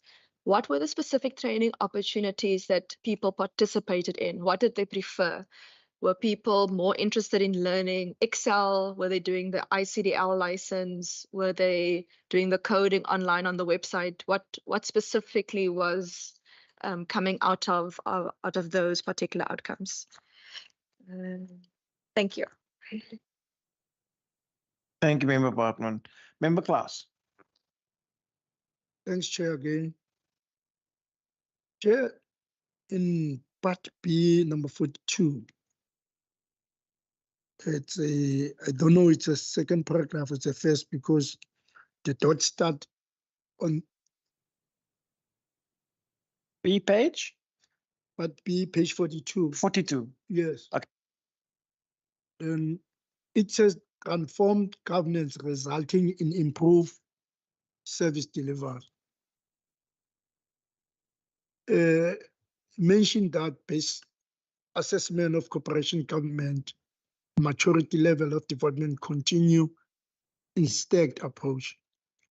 So for us, we are here in the meeting. We are very interested when you talk about a service delivery. Can you broader explain? Because us now we see this thing, but honestly, we like to hear here in the platform when you discuss to us about transformed governance resulting of service, because that's what we need. It's about. So my question is that, can you broader explain to us really how did you do in this service delivered for us to approve ourselves? And then you go to number 52, part P number 52. This talking about program of provincial strategy management. Page 52, 52. And then you go to I want just to the reason of deviation is on the top. and is being programmed. You did excellent, but according to that piece is too short, because deviation is the one program that is very taking a lot from the government, because when it's deviation, it means that it's overspended, or maybe something has happened, but it needs to be deviated according to the program that has to happen. So we want also not just saying only that, you want explanation what caused that deviation and what makes you to highlight to us. Thank you. Sorry, thank you very much, Member Klaas. Member Pretorius? Thank you, Chair. Chair, the Premier's supper speech was done under the theme of the urgency of now. So everything seems to be urgent. We have a lot to achieve and to work towards. I don't have a specific page that I wish to refer to, but I do want to come back to institutional resilience, which is references made of on page 34, but being mindful that we're moving into an era of AI and machine learning and everything, as I referred to earlier. And being mindful of the cyber attack in May on Parliament. The question is, what are the risks in moving forward with urgency? What are the risks of being exposed to moving? I note that we're updating the website and everything. How resilient are we? How ready are we for future cyber attacks? Because that will increase. There's no question about that. Thank you. Thank you very much, Dr. Molina.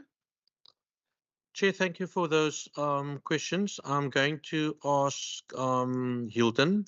Maybe I'm just going to say who's going to respond to what. Maybe just talk about our whole cyber strategy.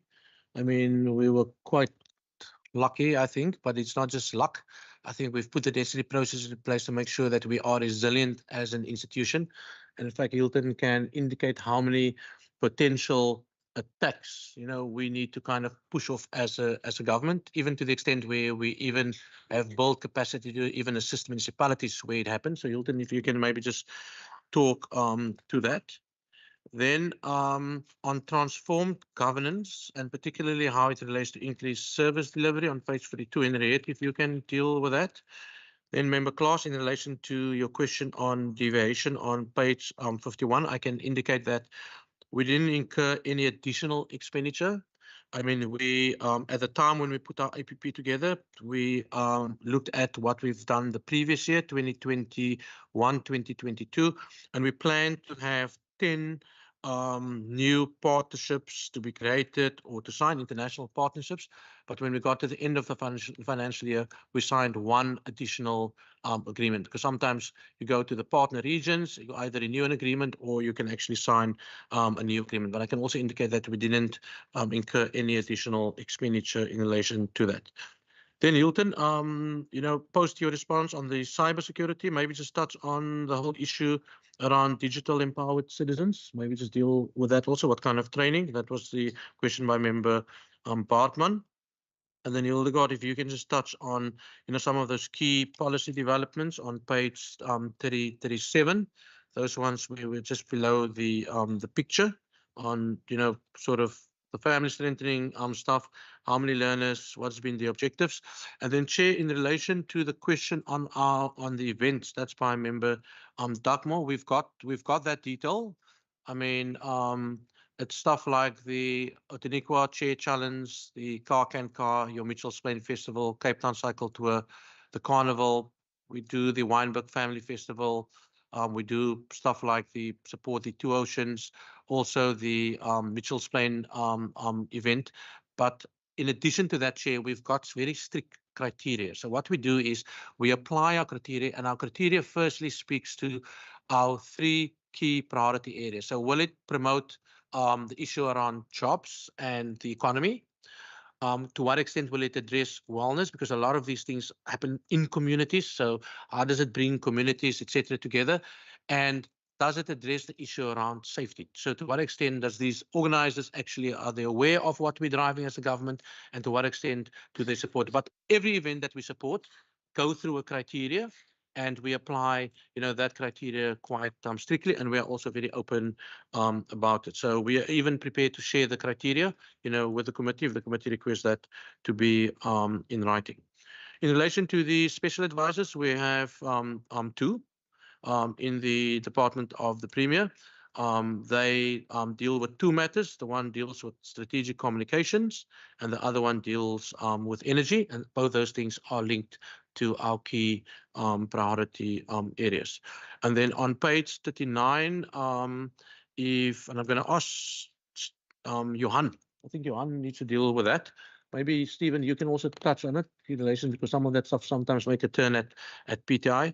But Johan, in terms of page 39, just issue around those towns, and maybe just share a little bit of our younger experience, on younger experience when the staff actually went out there and when they engage with communities, as part of obviously this process where we run and we visit service delivery sites, as a senior management in the department. And that happens across all our branches, all our programs. So once every quarter, each team goes out to a service site, and they need to go out there to assess what is going on. Are there any areas of improvement? And then obviously to go back with some initiatives, some proposals, and sometimes just little things, that people can do at these service sites to actually improve it. And it's been very successful. And as a department, we will continue with that at least until for the next year or so. And then obviously up our game, once we've learned a little bit more, around what's happening at these sites. So Johan, can I maybe start with you on page 39? Thanks, DG, and thanks for the question, Member Dartmoor. Yeah, DG did mention, maybe I must just quickly contextualize our culture journey. It comprises of a couple of key levers. One of them is working with cabinet members and also PTM members to look at specifically a leadership and culture development journey for themselves. The second one is what's referred to as the culture boot camp, and that's what DG just referred to now, and I'll talk a bit about that just now.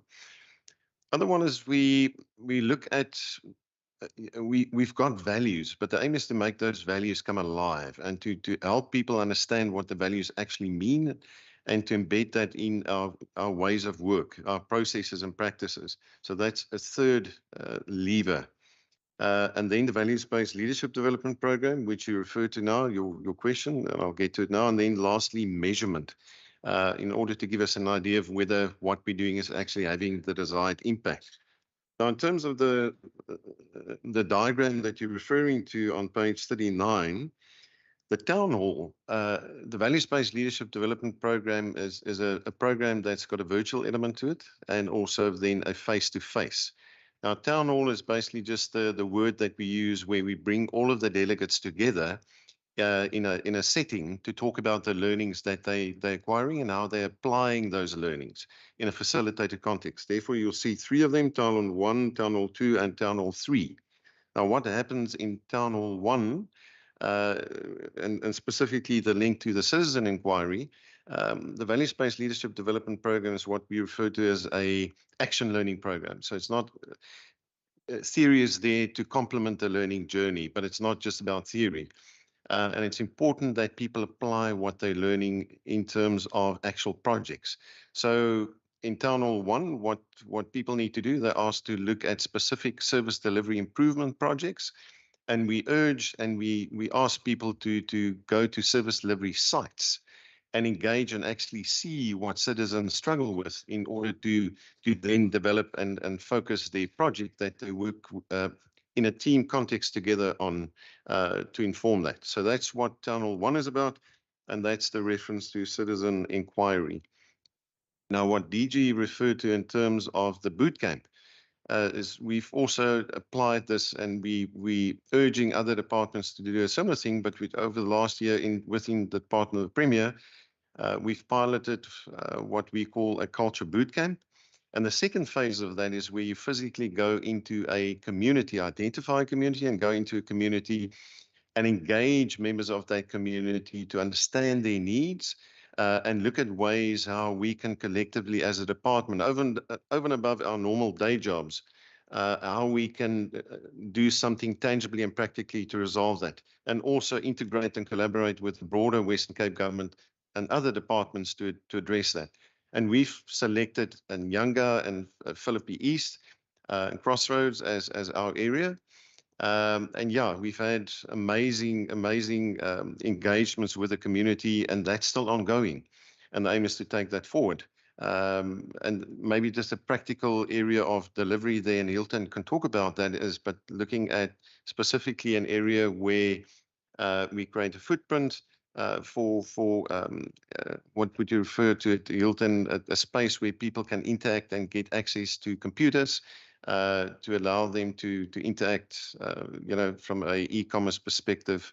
So yeah, that's one of the practical things. We've also engaged with our Department of Culture Affairs, because what we've heard is people are saying the kids, the young people actually need sporting activities to keep them busy and to lure them away from crime and other gangster-related activities. And we've engaged with the department and we've set that in motion. So there's a lot of, I think, quick wins and good wins happening in that space. Thanks. Jan, thanks for that. Hilton, can you deal with, noting that we're going to break by 10, page 40, digital empowered citizens, and then the question by member Pretorius on the cybersecurity. Thanks, DG. If I can start with the cybersecurity question. So in Pretorius, cybersecurity is one of the strategic risks of our province. So we have a strategic risk register within the province, and that has been put on as one of the major risks within our province, because we're quite aware of the risk that we face in the ether.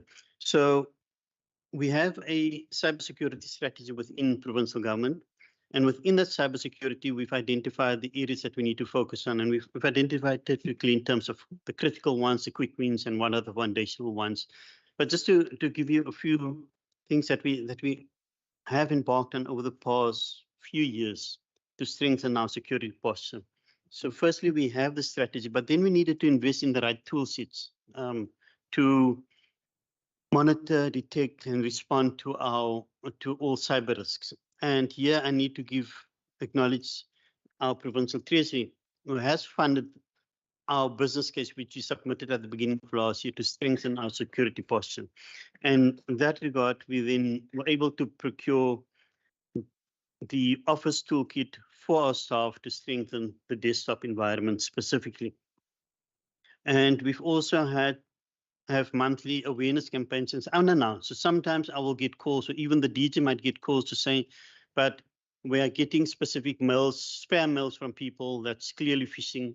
And the idea is that when we get those and it's unannounced, it's not to tell people that it's an unannounced phishing exercise that we have at that stage. It's more to see how they're going to react to it, that they know that they need to report it, that they know that they do not have to respond to those phishing emails or the malicious emails or the seemingly malicious emails, because it does not only help them in the professional capacity at work, but also in the personal capacity. They will then know what to respond to and what not to respond to. So there's constant awareness, and also video clips that we send to them to explain to them what are the risks that they need to be aware of in cyberspace.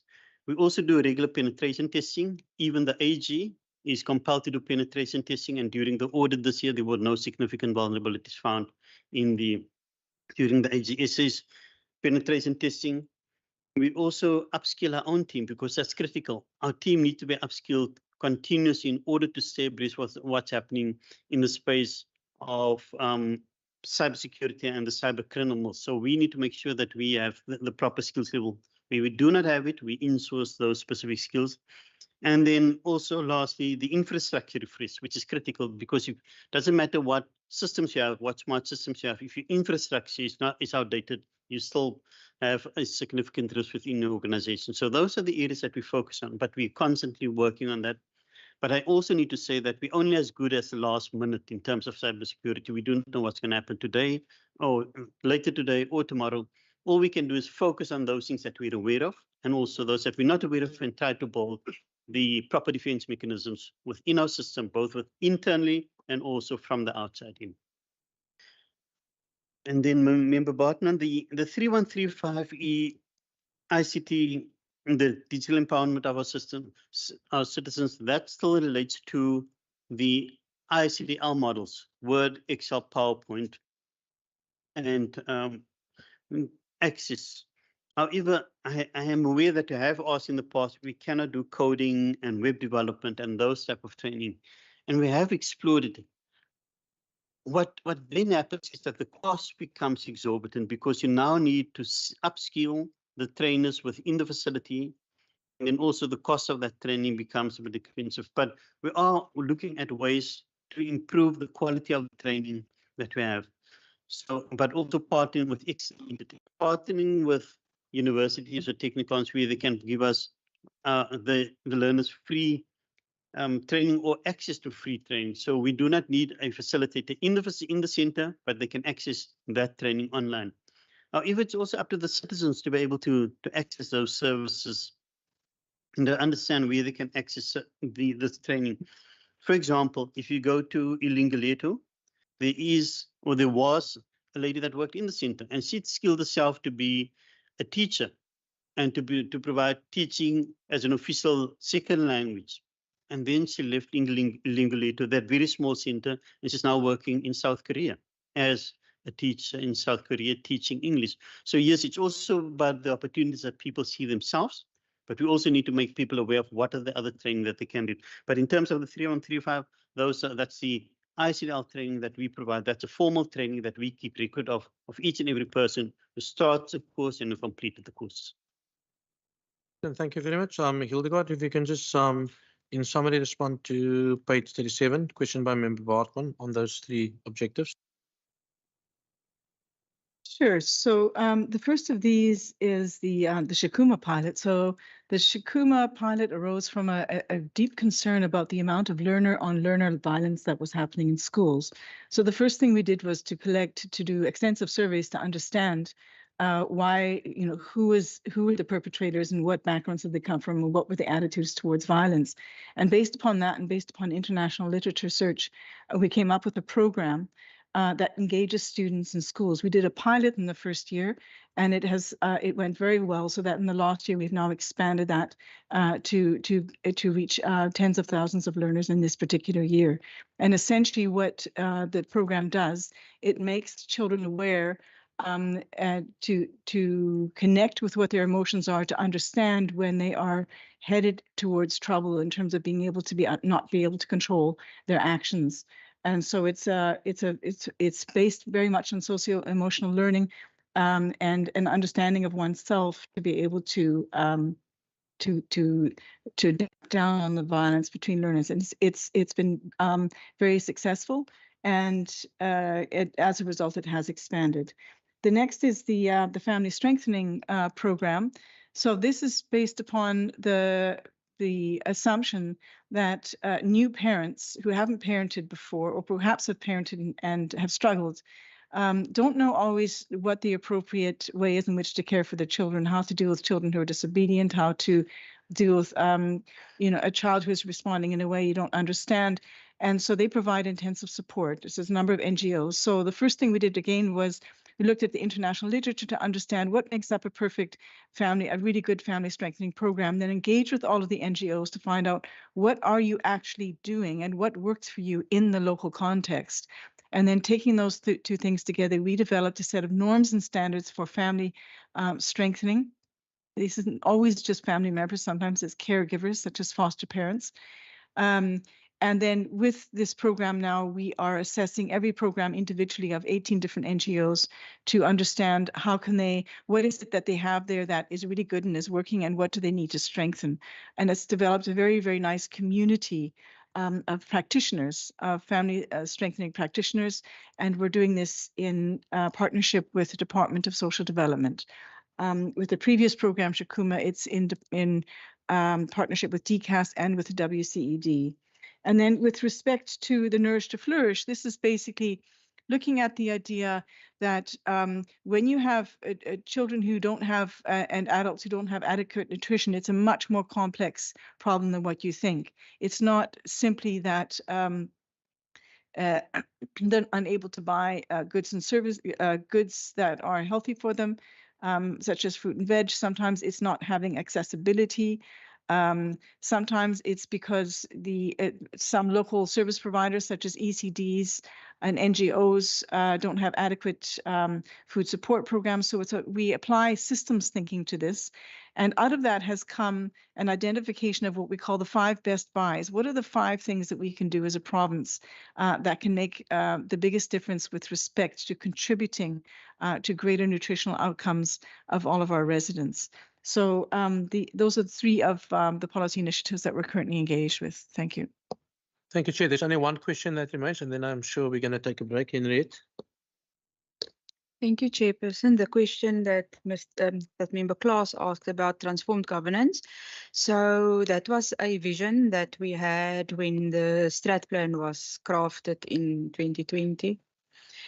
And it doesn't only relate to us, it relates to the activities that Provincial Treasury is doing and other governance departments.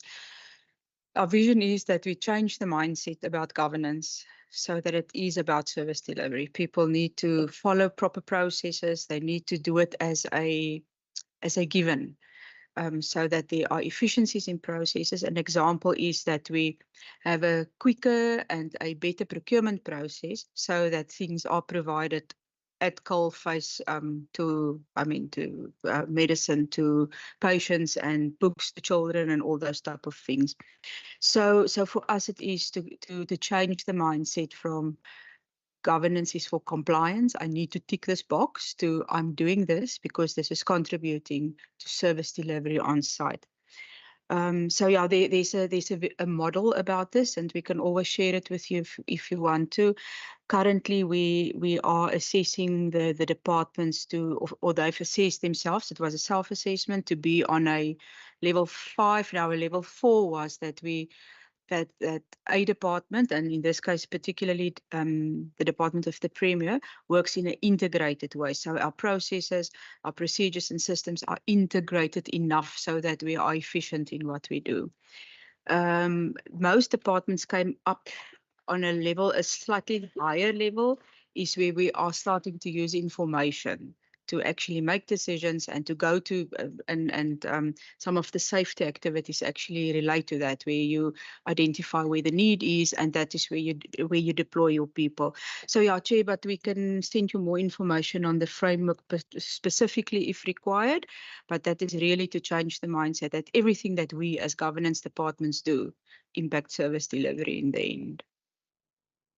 Chair, thank you very much. I think that takes care of the question. Maybe just a last comment on, I think, the question by Member Pretorius. I mean, obviously, everything that we do, Member Pretorius, we look at it through a risk lens. I mean, by far, the biggest risk at the moment is the fiscal environment, the fiscal constraint, the communication that we've received from National. I mean, it's all over in the media around some of the revenue shortfalls, and given our fiscal position, obviously that will impact directly on us as a Western Cape government. So we are engaging with the national government, particularly the Treasury. I think Premier's meeting the President tomorrow, on some of the stuff, but that's by far the biggest risk to service delivery that this government, I think, is going to face next year, and probably have faced over the last 15 years or so. So if you can maybe just pull that together with some of these other issues that we've raised around risk in the cyberspace, etc., that's by far the one that's going to impact directly on people, because it will effectively means, that, some of our commitments, some of those promises and stuff like that, and then the citizens must also understand that we sit in a constrained environment, and it's just going to become very, very difficult. But I think what we want to say to this committee is that we're doing what we need to do, I think, as a government, to make sure that we can at least try and manage the situation. So you will see, I think, over the next week or so, there will probably be a lot of noise, around what is happening, particularly within the fiscal space, how it impacts this government, because we also have a responsibility, obviously, towards, making sure that, we can see to the needs of the citizens and deliver what we need to do as a government. Thanks. Thank you very much. Did see Member Bartman's hand? Thanks. I'm not going to ask a follow-up question. I just wanted to find out about the numbers of the programs, because I also asked about the amount of learners participating in Shakuma. and the family strengthening project. I know it was mentioned there's some NGOs, but I'm not sure if that is counted as the participants or not, or if that is counted as a facilitator, as well as the Nourish to Flourish project. Thank you. Thank you, Member Dymore. Chair, yeah, thanks, Chair. Just the names of the two special advisors mentioned by the DG. I presume Mr. Lake is one, and then the other one. Sorry? I keep on saying Lake and Mrs. Albie Lester. And the other one, comms, sorry? Kylie. Thank you. To answer Member Bartman, and then afterwards we will break. I just want to check if Member Bartman would be okay if we can do that in writing, because then we can give a comprehensive response on all the numbers. I think it's important. Great. Thank you very much. It is now 12 minutes past 10. If we can break until, yeah, and we can break till 25 to 11. That's 22 minutes. That should be enough to have a good cup of coffee. I hope it's good coffee. But yeah, let's break. Thank you.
Fine.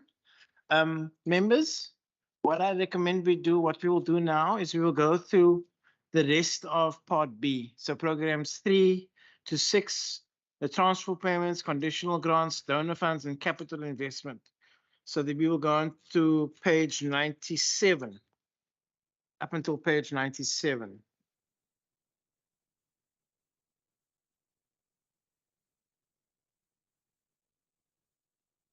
So it will be from pages 57 to 97.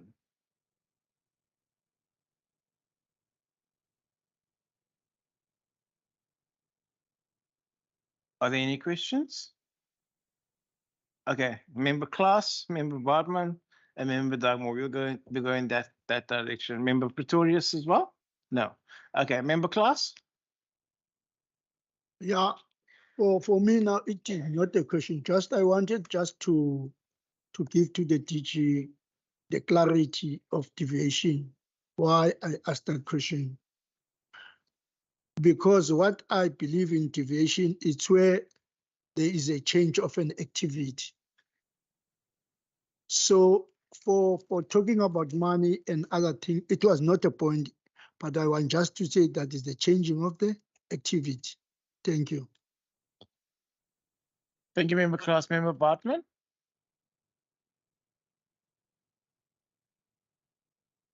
Thank you. On page 59, dealing with 4.3.2, just under improved people management, when we just look at some of those output indicators, I do think just as a general that some of the indicators can just be written a little bit differently.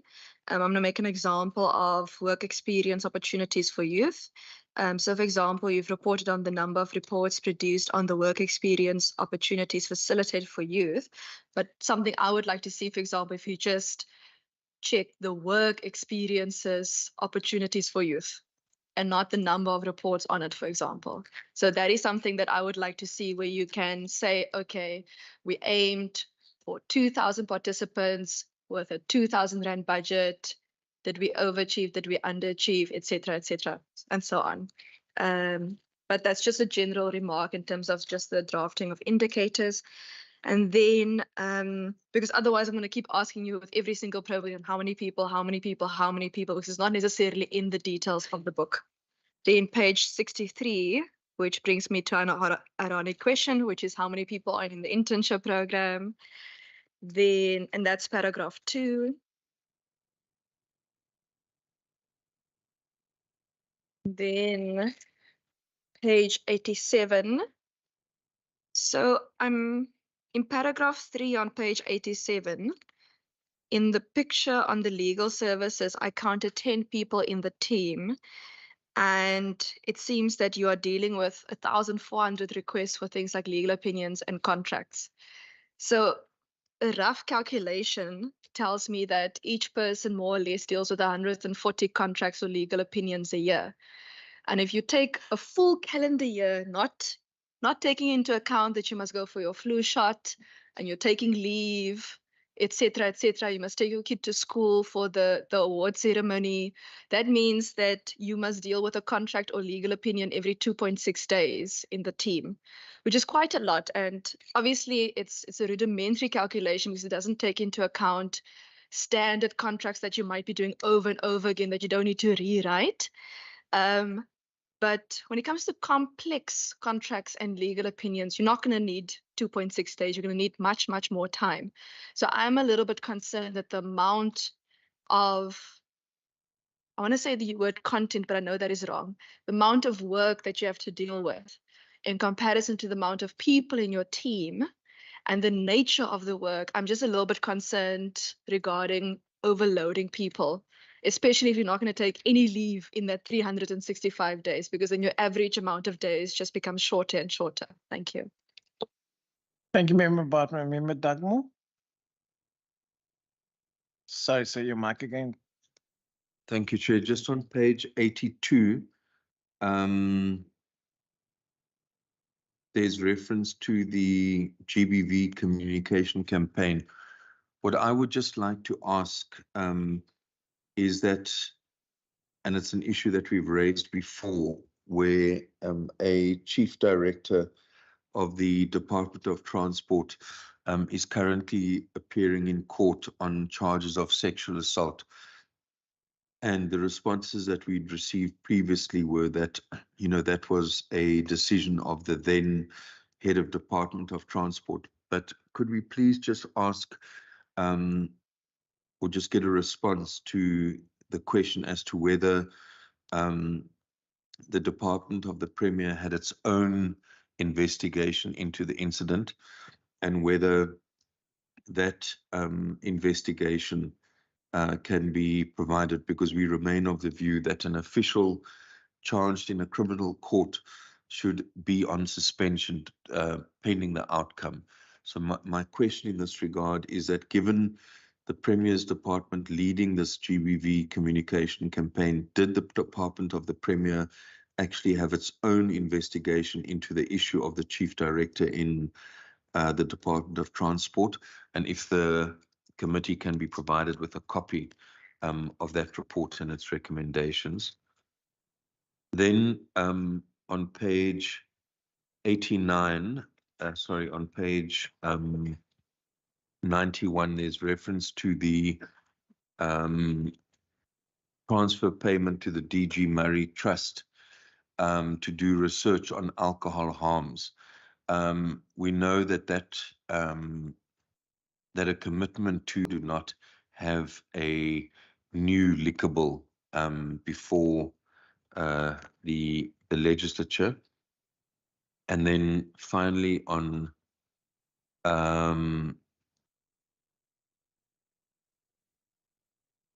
finally on the page 93, the issue of the earmarked funding for the Commissioner for Children. The constitution of the province is clear that that is a Chapter 9 institution. Could we request a response as to when the Commissioner of Children's budget would actually be allocated to that entity, and that they themselves would report to this standing committee? And then, in the light of, the very last one on 96, before we get to the part C, is the earmarked funding in the middle column there on strategic communication. That amount of 25 million, we could just have a breakdown of who the service providers were that were allocated that 25 million rand for the strategic communication and the COVID vaccination communication. Thank you. Thank you, Member Dugmore. Member Pretorius? Thank you, Chair. Chair, page 63, third paragraph, sub-program People Management Practices, says it focuses on talent, attraction and retention. So I would just like to know, and that is done through strategic business partnerships and transactional excellence. I would just like to know if there can be more elaboration on this, please. Specifically, what is the success rate in terms of attracting and retaining people? Thank you. Thank you, Member Pretorius. Dr. Medina? Chair, thank you very much. I mean, on the number of people in the internship program, I'm going to ask Stephen just to give us an indication of that. Then maybe just Lucas, if you can just respond to the number of staff in legal services. But Premier and I said that we're also going to apply AI, Member Bartman, in that space, to deal with some of the issues. And then, I mean, on your, and I mean, on your comment on page 59, I mean, I fully agree with that. I mean, it is something that we are working with on in this department, because obviously the quality of indicators is a key thing. And I mean, the Auditor General also look at that.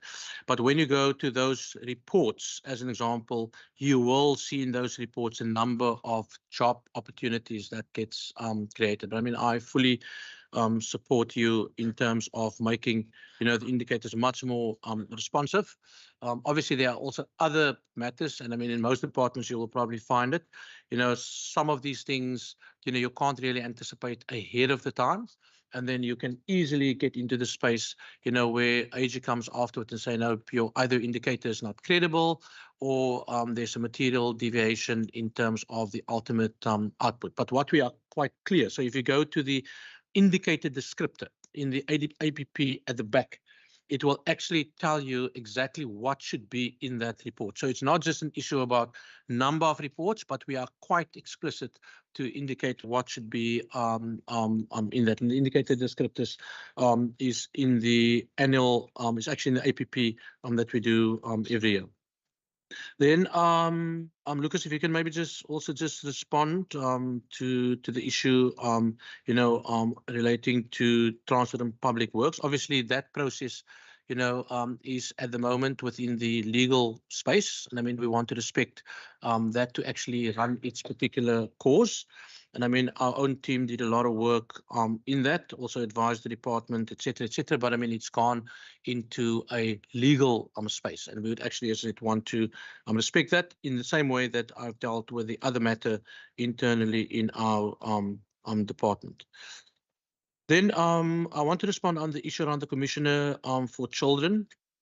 I mean, there are currently legislation in place, and my understanding is that it's really Parliament that must make accountable for the expenditure and anything that happens in that entity. So we cannot instruct the Commissioner to say yes for certain things or no for certain things. We should just, from an administrative perspective, make sure that obviously they comply to the law, comply to supply chain things, etc. But in relation to their outputs, in relation to their performance, their accountability is directly to Parliament. So if Parliament's of the view that, that the budget, etc., needs to go directly to that process, then I think Parliament needs to initiate that particular process to get that stuff going. And then the 25 million, I will gladly provide an analysis. And I mean, I can also provide that in writing on particularly the plan of action in relation to how we spend, and what is the plan particularly for the 25 million. And then also, obviously, because only 6 months is gone of this year, what is it that we spent and what is our plans moving forward. And then just lastly, Louise, I mean, if you still have a voice, if you can maybe just touch on the issue around talent attraction, retention, and what it is that we're doing. So Louise, can I maybe ask you to start, and then Lucas to end? I'm sorry. Apology, my voice has just got a challenge. Chair, so in terms of the talent attraction and retention, it refers to the whole employee life cycle. So from that you start working here up until the end. So we provide different services like recruitment, employee relations, service benefits, policy and planning, performance management. So talent and attraction refers to all of those services that we provide. What's interesting in .P, the turnover rate is currently 10%. And if we look at, because we provide services to 11 departments, the turnover rate in the 11 departments is 12%. So it gives an indication a healthy turnover rate based on the research is 5 to 10%. So in terms of what we do and providing those services to the employees, that refers to talent attraction retention. Stephen, and then Lucas. Thank you, DG. Thank you, Chair. I note the comment by Member Bartman that perhaps the indicator we change from number of reports to actual work experience. But as DG has indicated in the report itself, we actually give more detail in terms of what work experience we gave them, what courses they underwent. So there is a report to that effect. But I note the comment that let us rather change from number of reports to indicate the actual experience. Thank you.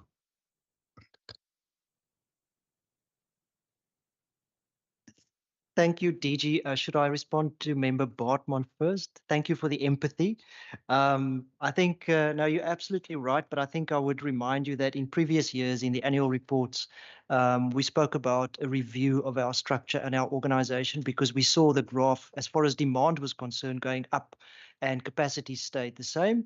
And I'm happy to say that not only was the reviewed structure signed off, we also received funding to fill all those additional posts that were created, especially, for example, in the local government space, where we've dedicated another 3 legal advisors to support the Department of Local Government and Municipalities, because we've seen some regression there in the governance and service delivery space. And then as far as the possibility of overloading, I can maybe tell Member Bartman that we actually received in total 2,194 requests during the year under review.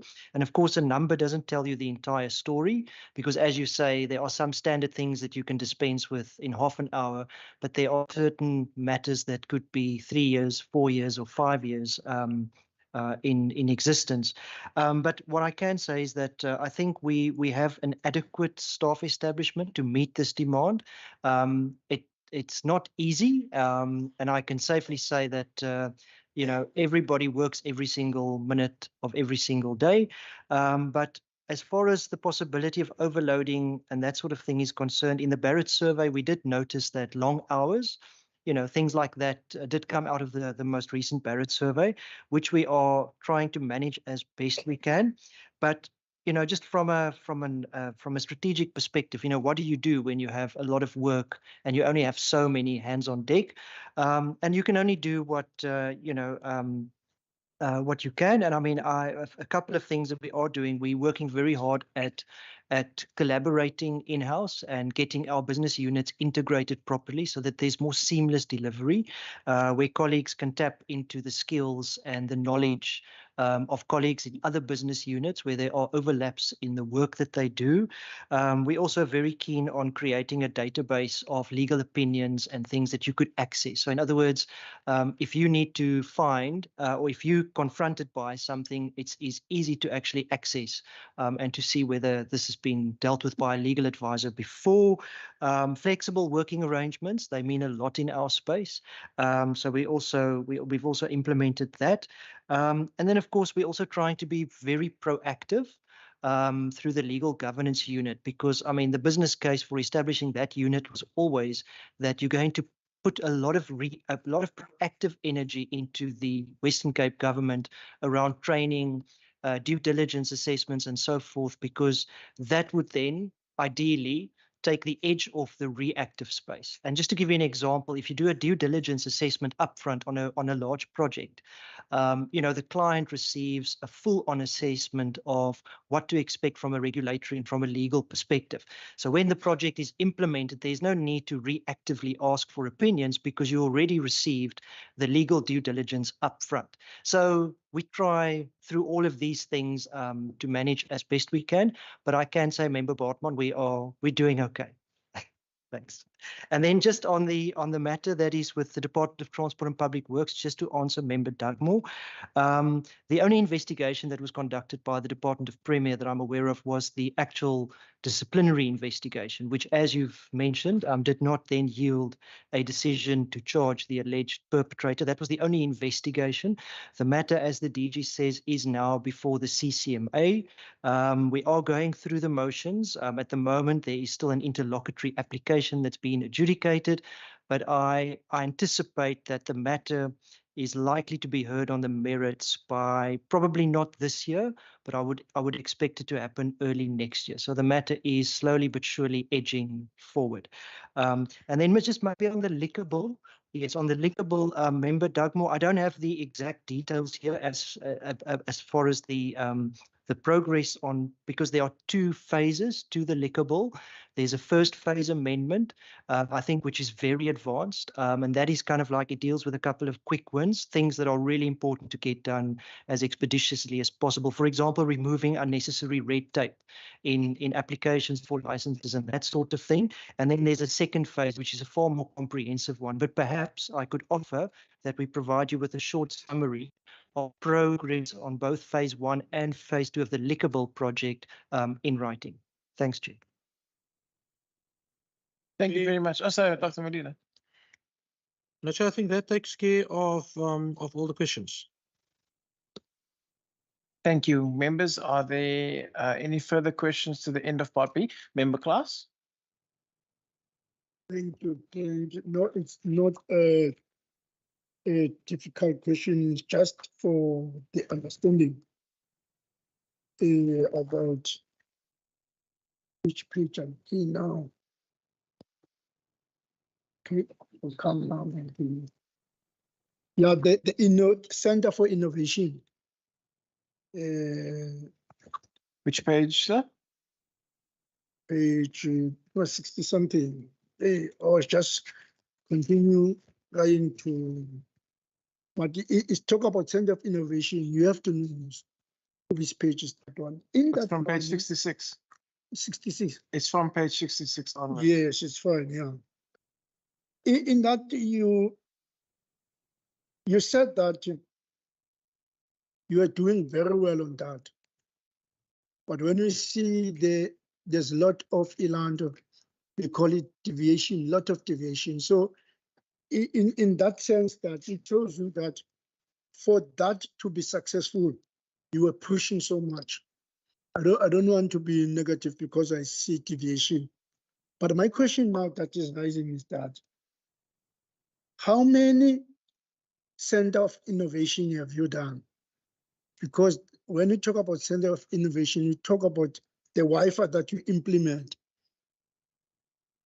You implement also Wi-Fi in libraries and all that stuff.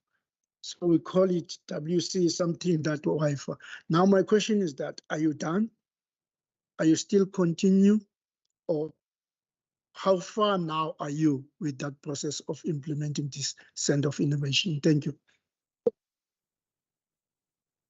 Chair, I have a question.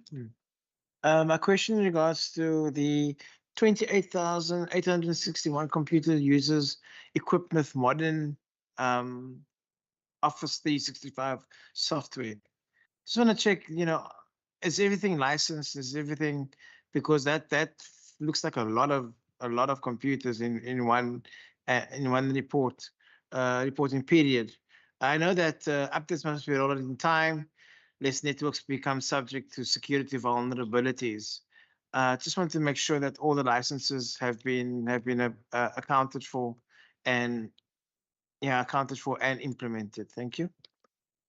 Chairman Hilton can also add that's straight connected to the point that I made earlier in relation to where we see some of the pressures coming from. So obviously, our biggest pressure in our space comes from the expenditure on Microsoft licenses, and obviously the vulnerability as it relates to the exchange rate. I mean, at the moment, we support about 28,600 users within that space. So that's running on Hilton's network. In addition to that, we supported close to 1,300 schools with the land. So this also responds, I think, to the question by member Class. So we're not done yet, member Class. We up our game every year. I mean, this year particularly, we've set ourselves a target to increase the amount of e-centers. And if you look at our APP, there are even some more initiatives in relation to not just having e-centers in physical buildings, but also looking at other ways of getting improved government services to people. We have 15 channels, for citizen interaction. That's where citizens can communicate with government. I mean, I think the First Thursday initiative driven by the Premier is probably a major initiative by this government. And I mean, our own research indicates that's probably the only government in the world that's doing that, where you provide access to citizens, to the Premier, to executive, and as well as to HODs. And I think what we're doing, particularly this year, is we're taking it even outside of just the Wales Street domain. So we're going out to communities where communities can engage with us on any matter under the First Thursday concept. And then obviously in relation to our Wi-Fi hotspots, member Class, 1,508 of them, and that number is growing. And then what we've also done, you will see in relation to our broadband sites, close to 1,900 of those sites have been upgraded to network speeds, minimum 100 megabyte per second, and many of our sites already runs at a gig per second. So if you go to some of our schools, that's kind of the standard speed. If you go to some of our government buildings, That's the kind of standard speed that we're providing within that space. And then obviously the major initiative next year is to look at broadband 2.0, and it's about how do we actually up our game in this space. And then, Chair, maybe just the last response to Member Klaas. I didn't respond in the previous section. I mean, I agree with the comment to say that, you know, when you look at reasons for deviation, it can also be as a result of a change in activity. So what we've chosen to do in this department, normally that column is there when there's a negative deviation. So where you had 10 targets, you only got 9, you need to say why. But we've also swapped it the other way around to say, so why did we actually overperform in this space? Are there more activities happening in the space? Has there been more budget coming? Have we become more efficient, etc.? So a change in activity includes one of the reasons why one can actually have a deviation. So I think that generally summarizes the stuff, unless Hilton wants to say more. I just hope I've reflected what you're doing, Hilton. Thanks, Lizzie. No, I just want to confirm that the licenses, the 26261 licenses that you've referred to, Chairperson, they're all accounted for. In fact, we do not have enough, as DG said, that your price is coming. So when departments require new licenses, and this is what we call the Microsoft E5 license with the top security features. And that's why we've exceeded it, because and it also relates to the point that I've made earlier in terms of the funding that we receive from Provincial Treasury, so we could migrate our staff all to the E5 licenses, but they're all accounted for. We have a shortage there, but we do not have the funding within our department. So when departments want new licenses, they actually commit to funding it themselves. Thank you very much. Excuse me, members, are there any more questions on Part B? Member Dagmo? Thanks. Just on page 97, there's reference there under 7.1 that no donor funds were received during the period under review. But in terms of an earlier discussion, we noted the support from the United States. So is it just an issue of timing? Because surely that is a donation. So maybe we can just get clarity on that. And then in 8.1, at the last sentence, it's noted that the department submitted its input in terms of the Guiama Act to the Provincial Department of Transport. Could we just get a copy of that input that was made by the Department of the Premier? We can give a copy of the plan. I mean, 7.1 just distinguish between receiving physical money and in kind. So the previous column dealing with donations, those were all in kind, and donor funding speaks to specifically stuff that will have to go through the revenue fund. There's a particular process for that. So we have not received any money directly to Western Cape Government in this department over the last year. All the others were received in kind. Okay, but Chair, could I just clarify that maybe the Center for E-Innovation could help the US government? Did they appoint their own service providers and they did everything? So there was no money that came in. It was just to that value. Okay. Okay, if there are no further questions to Part B, we will now move to Part D, page 120 to page 153. Although 153 doesn't have any information on it. Page 120, Part D, People Management Oversight, to page 153. Member Bartman, Member Dugmore, Member Klaas? Yes, okay. So we'll go in that order. Members Bartman, Dugmore, and Klaas. Thank you. Thank you, Chair. Chair, on page 126, dealing with table 3.1.3, in program 4, I have to remind myself again what is program 4. Okay, innovation. Okay. The overtime was approximately 1.3 million there. And when I look at the skilled overtime supervision between level 9 and 7, I'm assuming that the 1.1 is related to that then being the type of skills that is dealt with in terms of the overtime amount. Given that the overtime is quite substantially higher than the other programs, I just want to understand what is happening? Are computers going down in the middle of the night? Is it what is going on that we are spending so much in overtime for program 4 in comparison to the rest? Thanks. Apologies, I have another question. Page 132, dealing with table 3.4.4. As reasons why staff resigned, the majority indicated no reasons provided, and then the second highest after that was current remuneration in terms of reasons. And then when you look at page 133 at the age brackets of resignations, it's quite a younger crop. So I know obviously people move between different jobs, or maybe someone's going to the private sector, or maybe Provincial Treasury poached someone, I don't know. But I just want to get more or less of an understanding. Why are the younger people, it's more in the 25 years to let's say about 40, 44, that are kind of moving, and which I would assume is making up the majority of those 30 that are not giving reasons. Thank you. Thank you, Member Bartman. Member Dagmore? Thanks, Chair. Page 134. As I indicated previously, I could not find anything in the strategic plan which indicated a process to ensure that this department becomes more representative of the people of the Western Cape.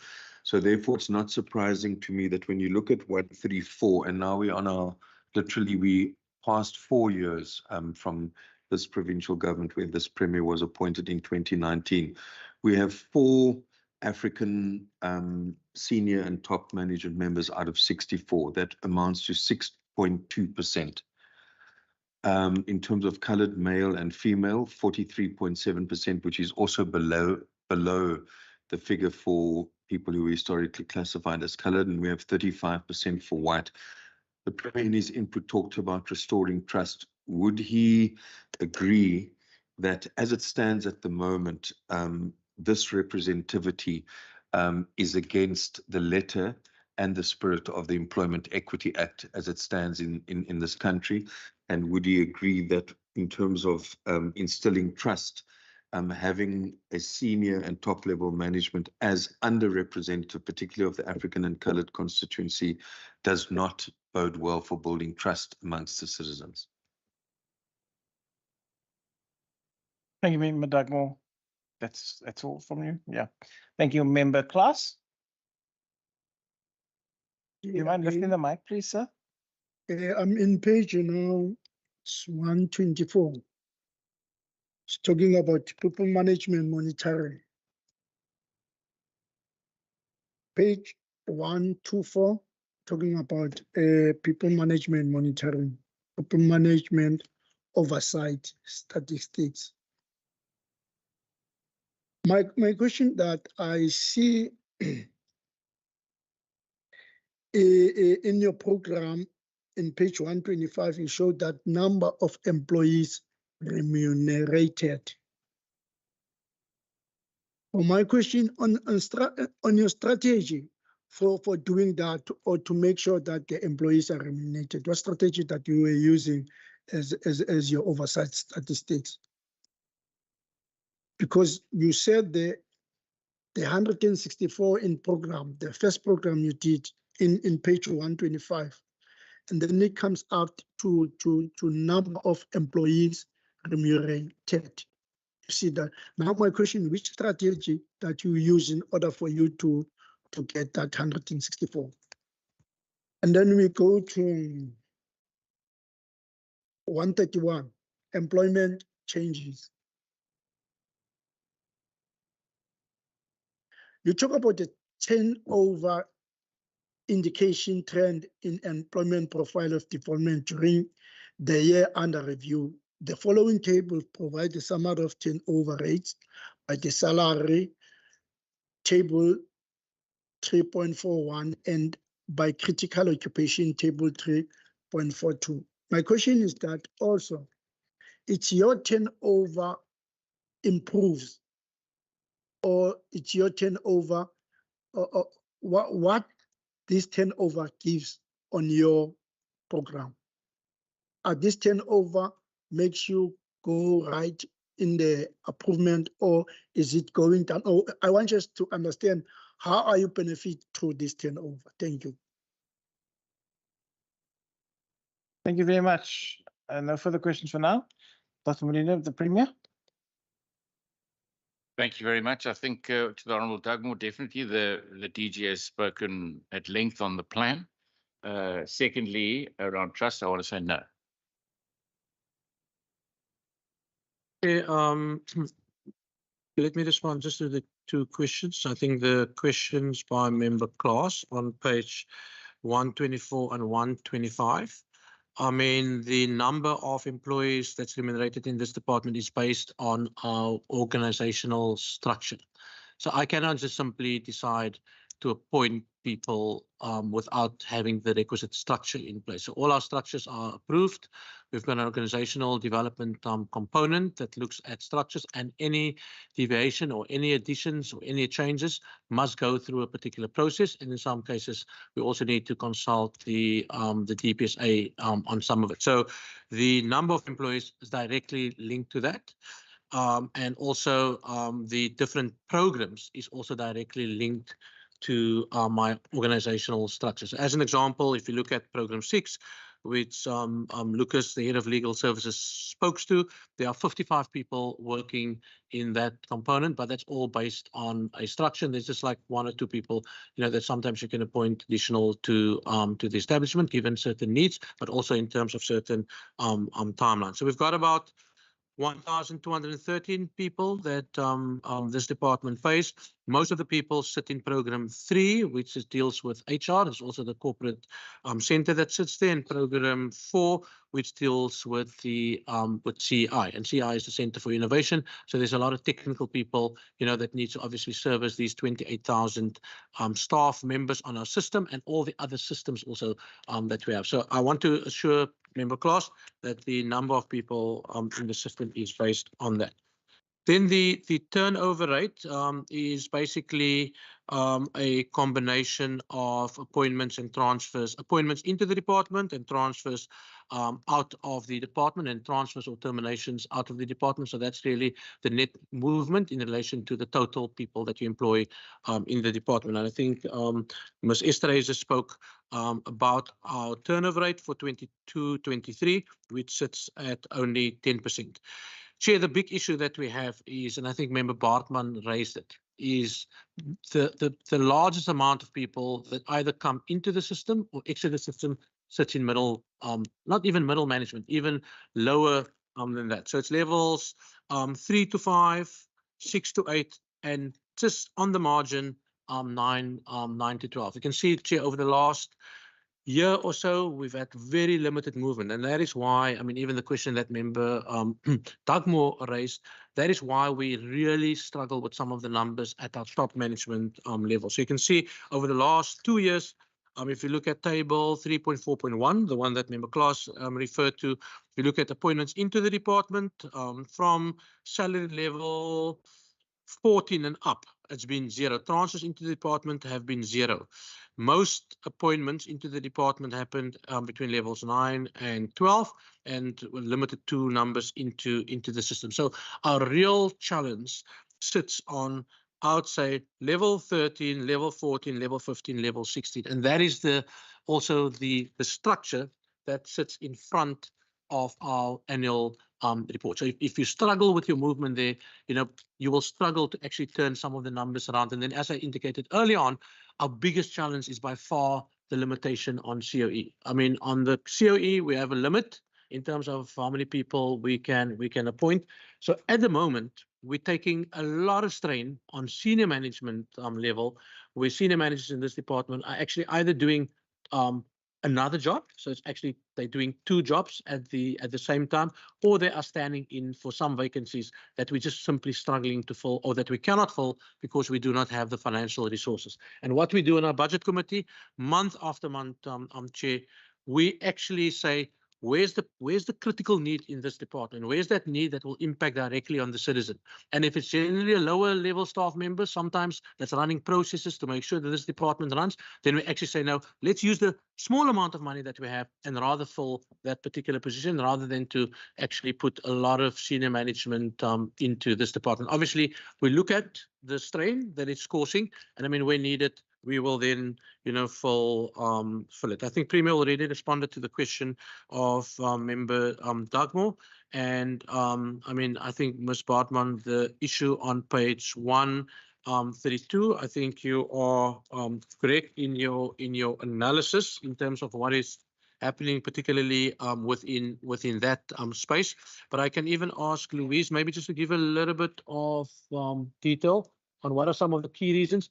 And then Hilton, if you can just talk about, the small amount of overtime, page 126. I mean, also noting that Hilton's budget, I think it's close to R1 billion. So it's the biggest portion of this department's budget, and the amount of overtime that's been spent was 1.33 million, and it's on average about 20%, or not actually 20%, it's like 2% of the total personnel expenditure for Hilton's. Actually 0.2, it's not even 2% of Hilton's total personnel expenditure, and that's really for people sometimes to go out at night or have to go do certain stuff.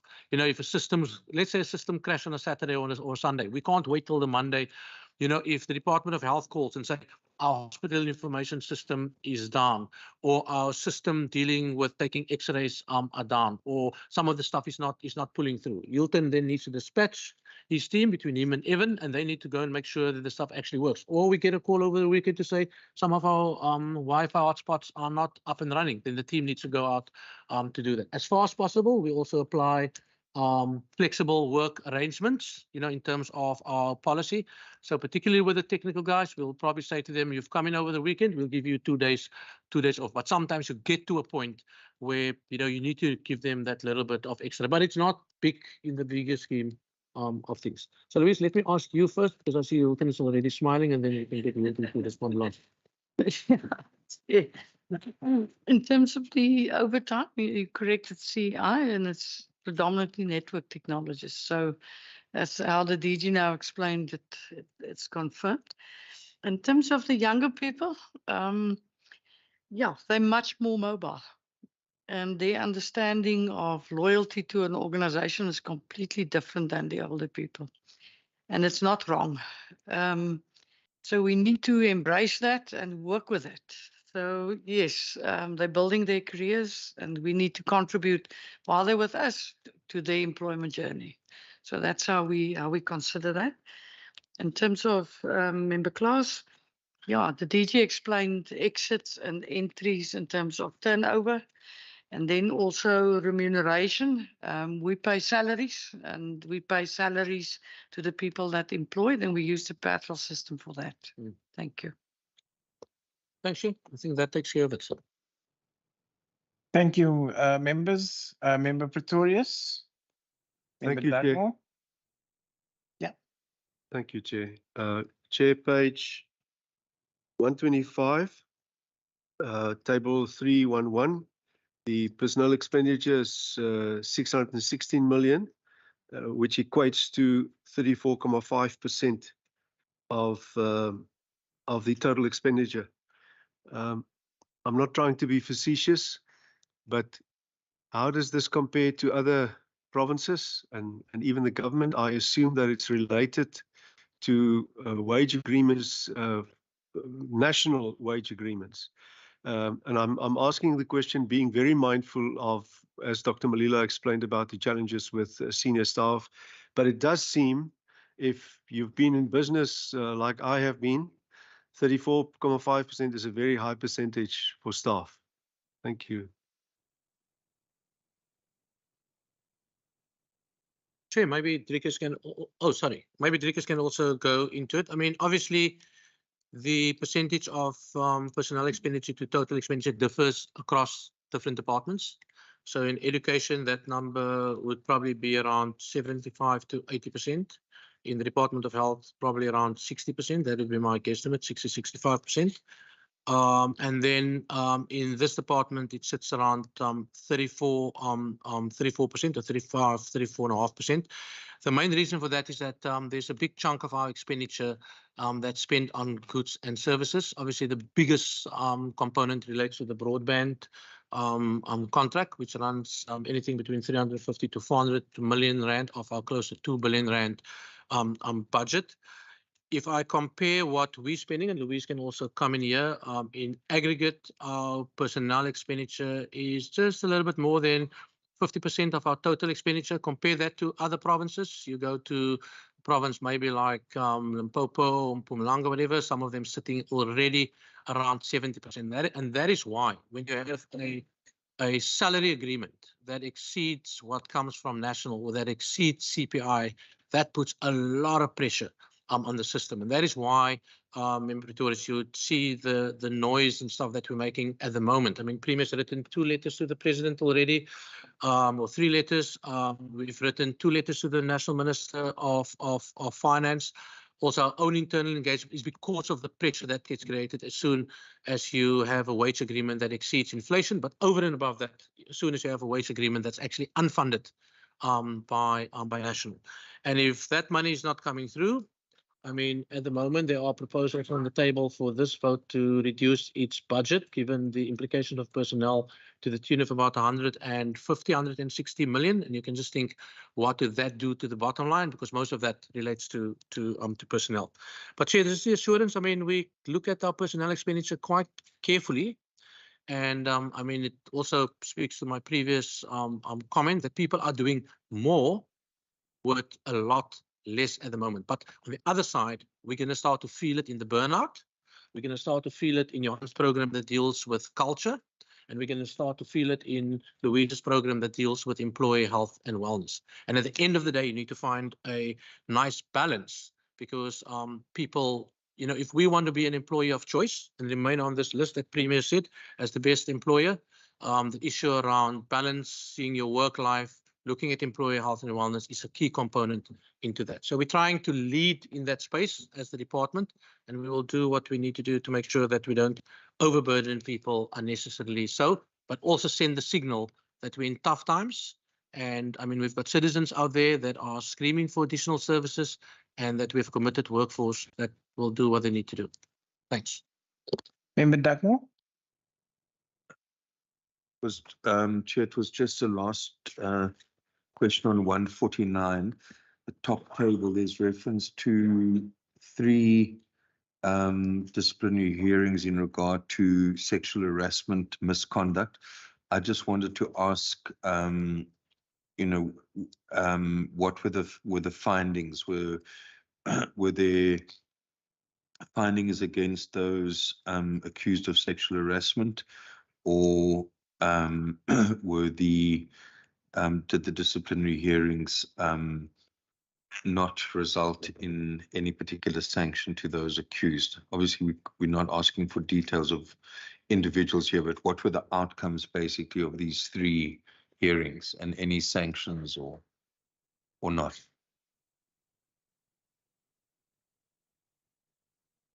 Chair, yes, there was 3 cases. 2 was found not guilty, and 1's got a suspension without salary and a final written warning.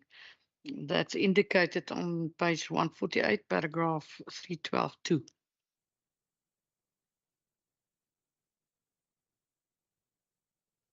Thank you very much. Members, are there any further questions on Part D? If not, that concludes the deliberations on the annual report for vote 1. Sorry, I'm getting old. I need spectacles. If there are any members of the public who wish to make an input, now is the time, as the floor is yours. Bless you. No. And then I wish to thank the Premier, Dr. Malila, and the team for attending and for your input. We have some committee business to take care of now. So you are excused and please enjoy the rest of your day, and thank you for attending. Thank you. Thank you very much, Chair. Thank you very much to the committee. Also, maybe just in front of the committee, if I could just say to this team, I appreciate everything that they do on behalf of the citizens. And I think the record shows the great work and the commitment. And as DG says, many of them filling in other posts and going above and beyond. So just to use this opportunity to thank them for their commitment to the cause and to the citizens of this province. Yours is noted. Thank you so much.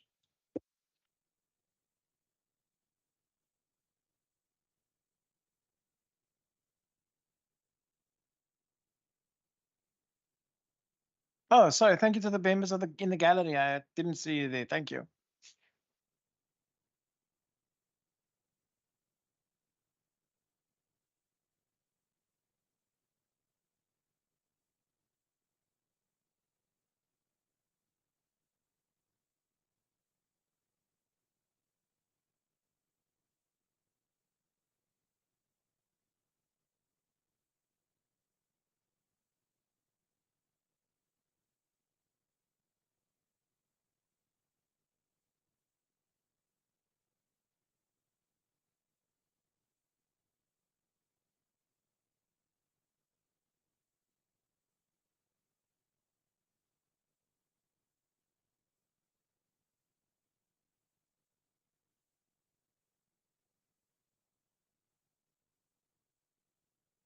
Members, before we go into the report, can we adopt the minutes of the meeting on 29 September?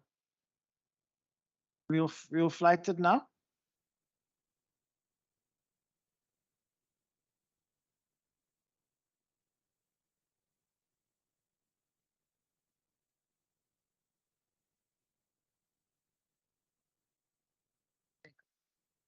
Right, so the meeting that we held on the 29th of September,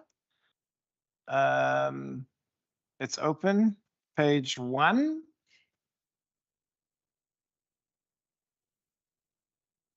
Page 2. And that was the end of the that is the end of the minutes. Are there any additions or anything you'd like to query? See, but could you just show me what the resolution was? Okay.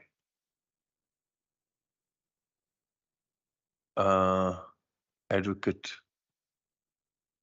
legal opinion, basically. That is on the bill introduced by Mr. Murray. Yeah, that's correct. Thank you. Thank you very much. Can I please have a mover for the minute and a seconder? Thank you, Member Klaas and Member Pretorius. And that the minute is so adopted. Members, we will now move on to the report and the resolutions for this meeting. Ms. Kamish Ahmad, can you give us just what the department committed to giving us in writing? So we have that. Okay, thank you, Chair. Through you. Let me start with there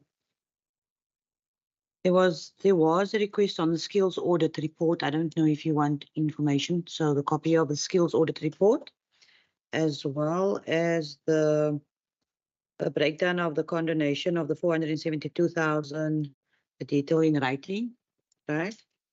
And then I've got a breakdown of the provincial transversal policies and strategies, the numbers on the family strengthening project, the Shukuma, the Nourish for Flourish, and then a copy of the corporate governance framework. That was Mr. Thing. Then I've got on page 59, Member Bartman, you said that the output indicators does not align with the program indicators. So there was they mentioned something about that information is in reports. I'm not sure if you want a copy of those reports on the work experience opportunities for the youth. I think in terms of at the time when I mentioned it was more of a recommendation for how they need to look in the annual strategy plan and how they write their respective targets. For now, they can forward those respective reports to us, I think, if that would be in order, please. But I think when we get to the annual strategy, I will check again to see what the indicators look like. But I used it as an example of how they could tighten up some of the indicators. Thank you.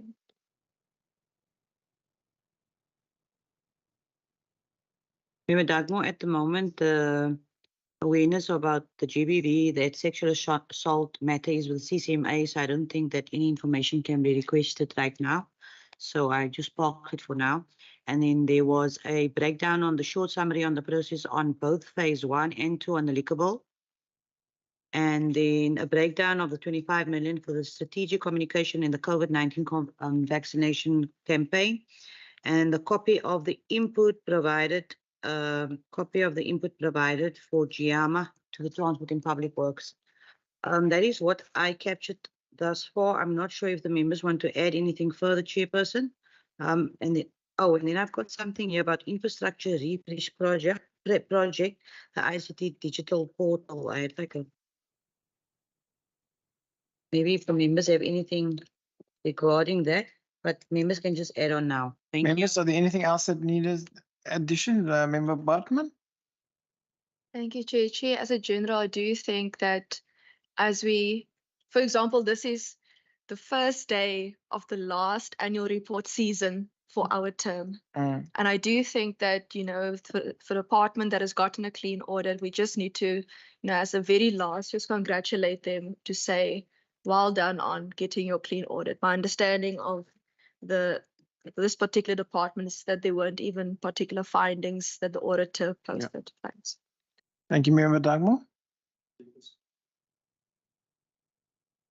Sorry, can you put your mic on just for the recordings? To propose that the committee expresses its concern at the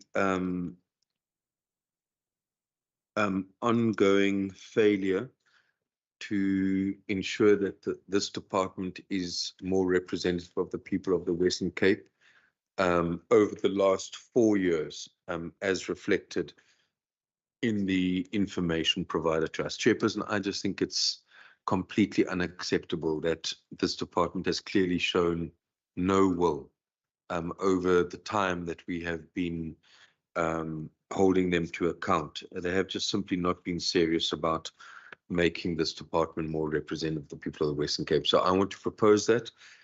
If it's opposed, I would understand that, but I would like my proposal to be recorded. Okay, Member Bartman. Chair, in my own reading time, I did some of my own calculations.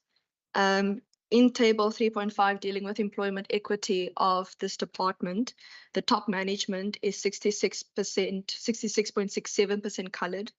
Then there's 48.3 in levels 13 to 14, which is 28 out of 58 people. The next level is 300 out of 534, which is 57.12%. The next is 22 colored people out of 191 from level 6 to 8, which is 36.45%. Then it's levels 3 to 5, 62 colored people out of 106, which is 50% on the dot. Then levels 1 to 2 is also 76.92%. And my total calculations of the colored people in this department is 57.93%. Then when I get to the Provincial Economic Review and Outlook, when I look at the racial composition of the Western Cape on page 80, we have 47.3% colored people in the Western Cape. So my personal view is actually that the department is doing well in terms of the racial composition. Just whether or not other people might agree with me, but those are the statistics I can work out with a calculator, and therefore I would like to disagree with that concern. Thank you. Yes, Chair. No, I don't want to engage in debate. I was referring specifically to senior management and top management, but I would just like that to be recorded. But if there's no seconder for that, I understand. Member Klaas. Thank you, Chair. According to statistics, I know when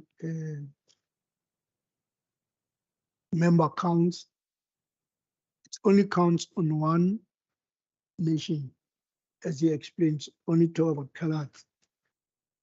Then for me, it says that we can agree up what she explained, but honestly, we must count, as I mentioned, as a rainbow nation.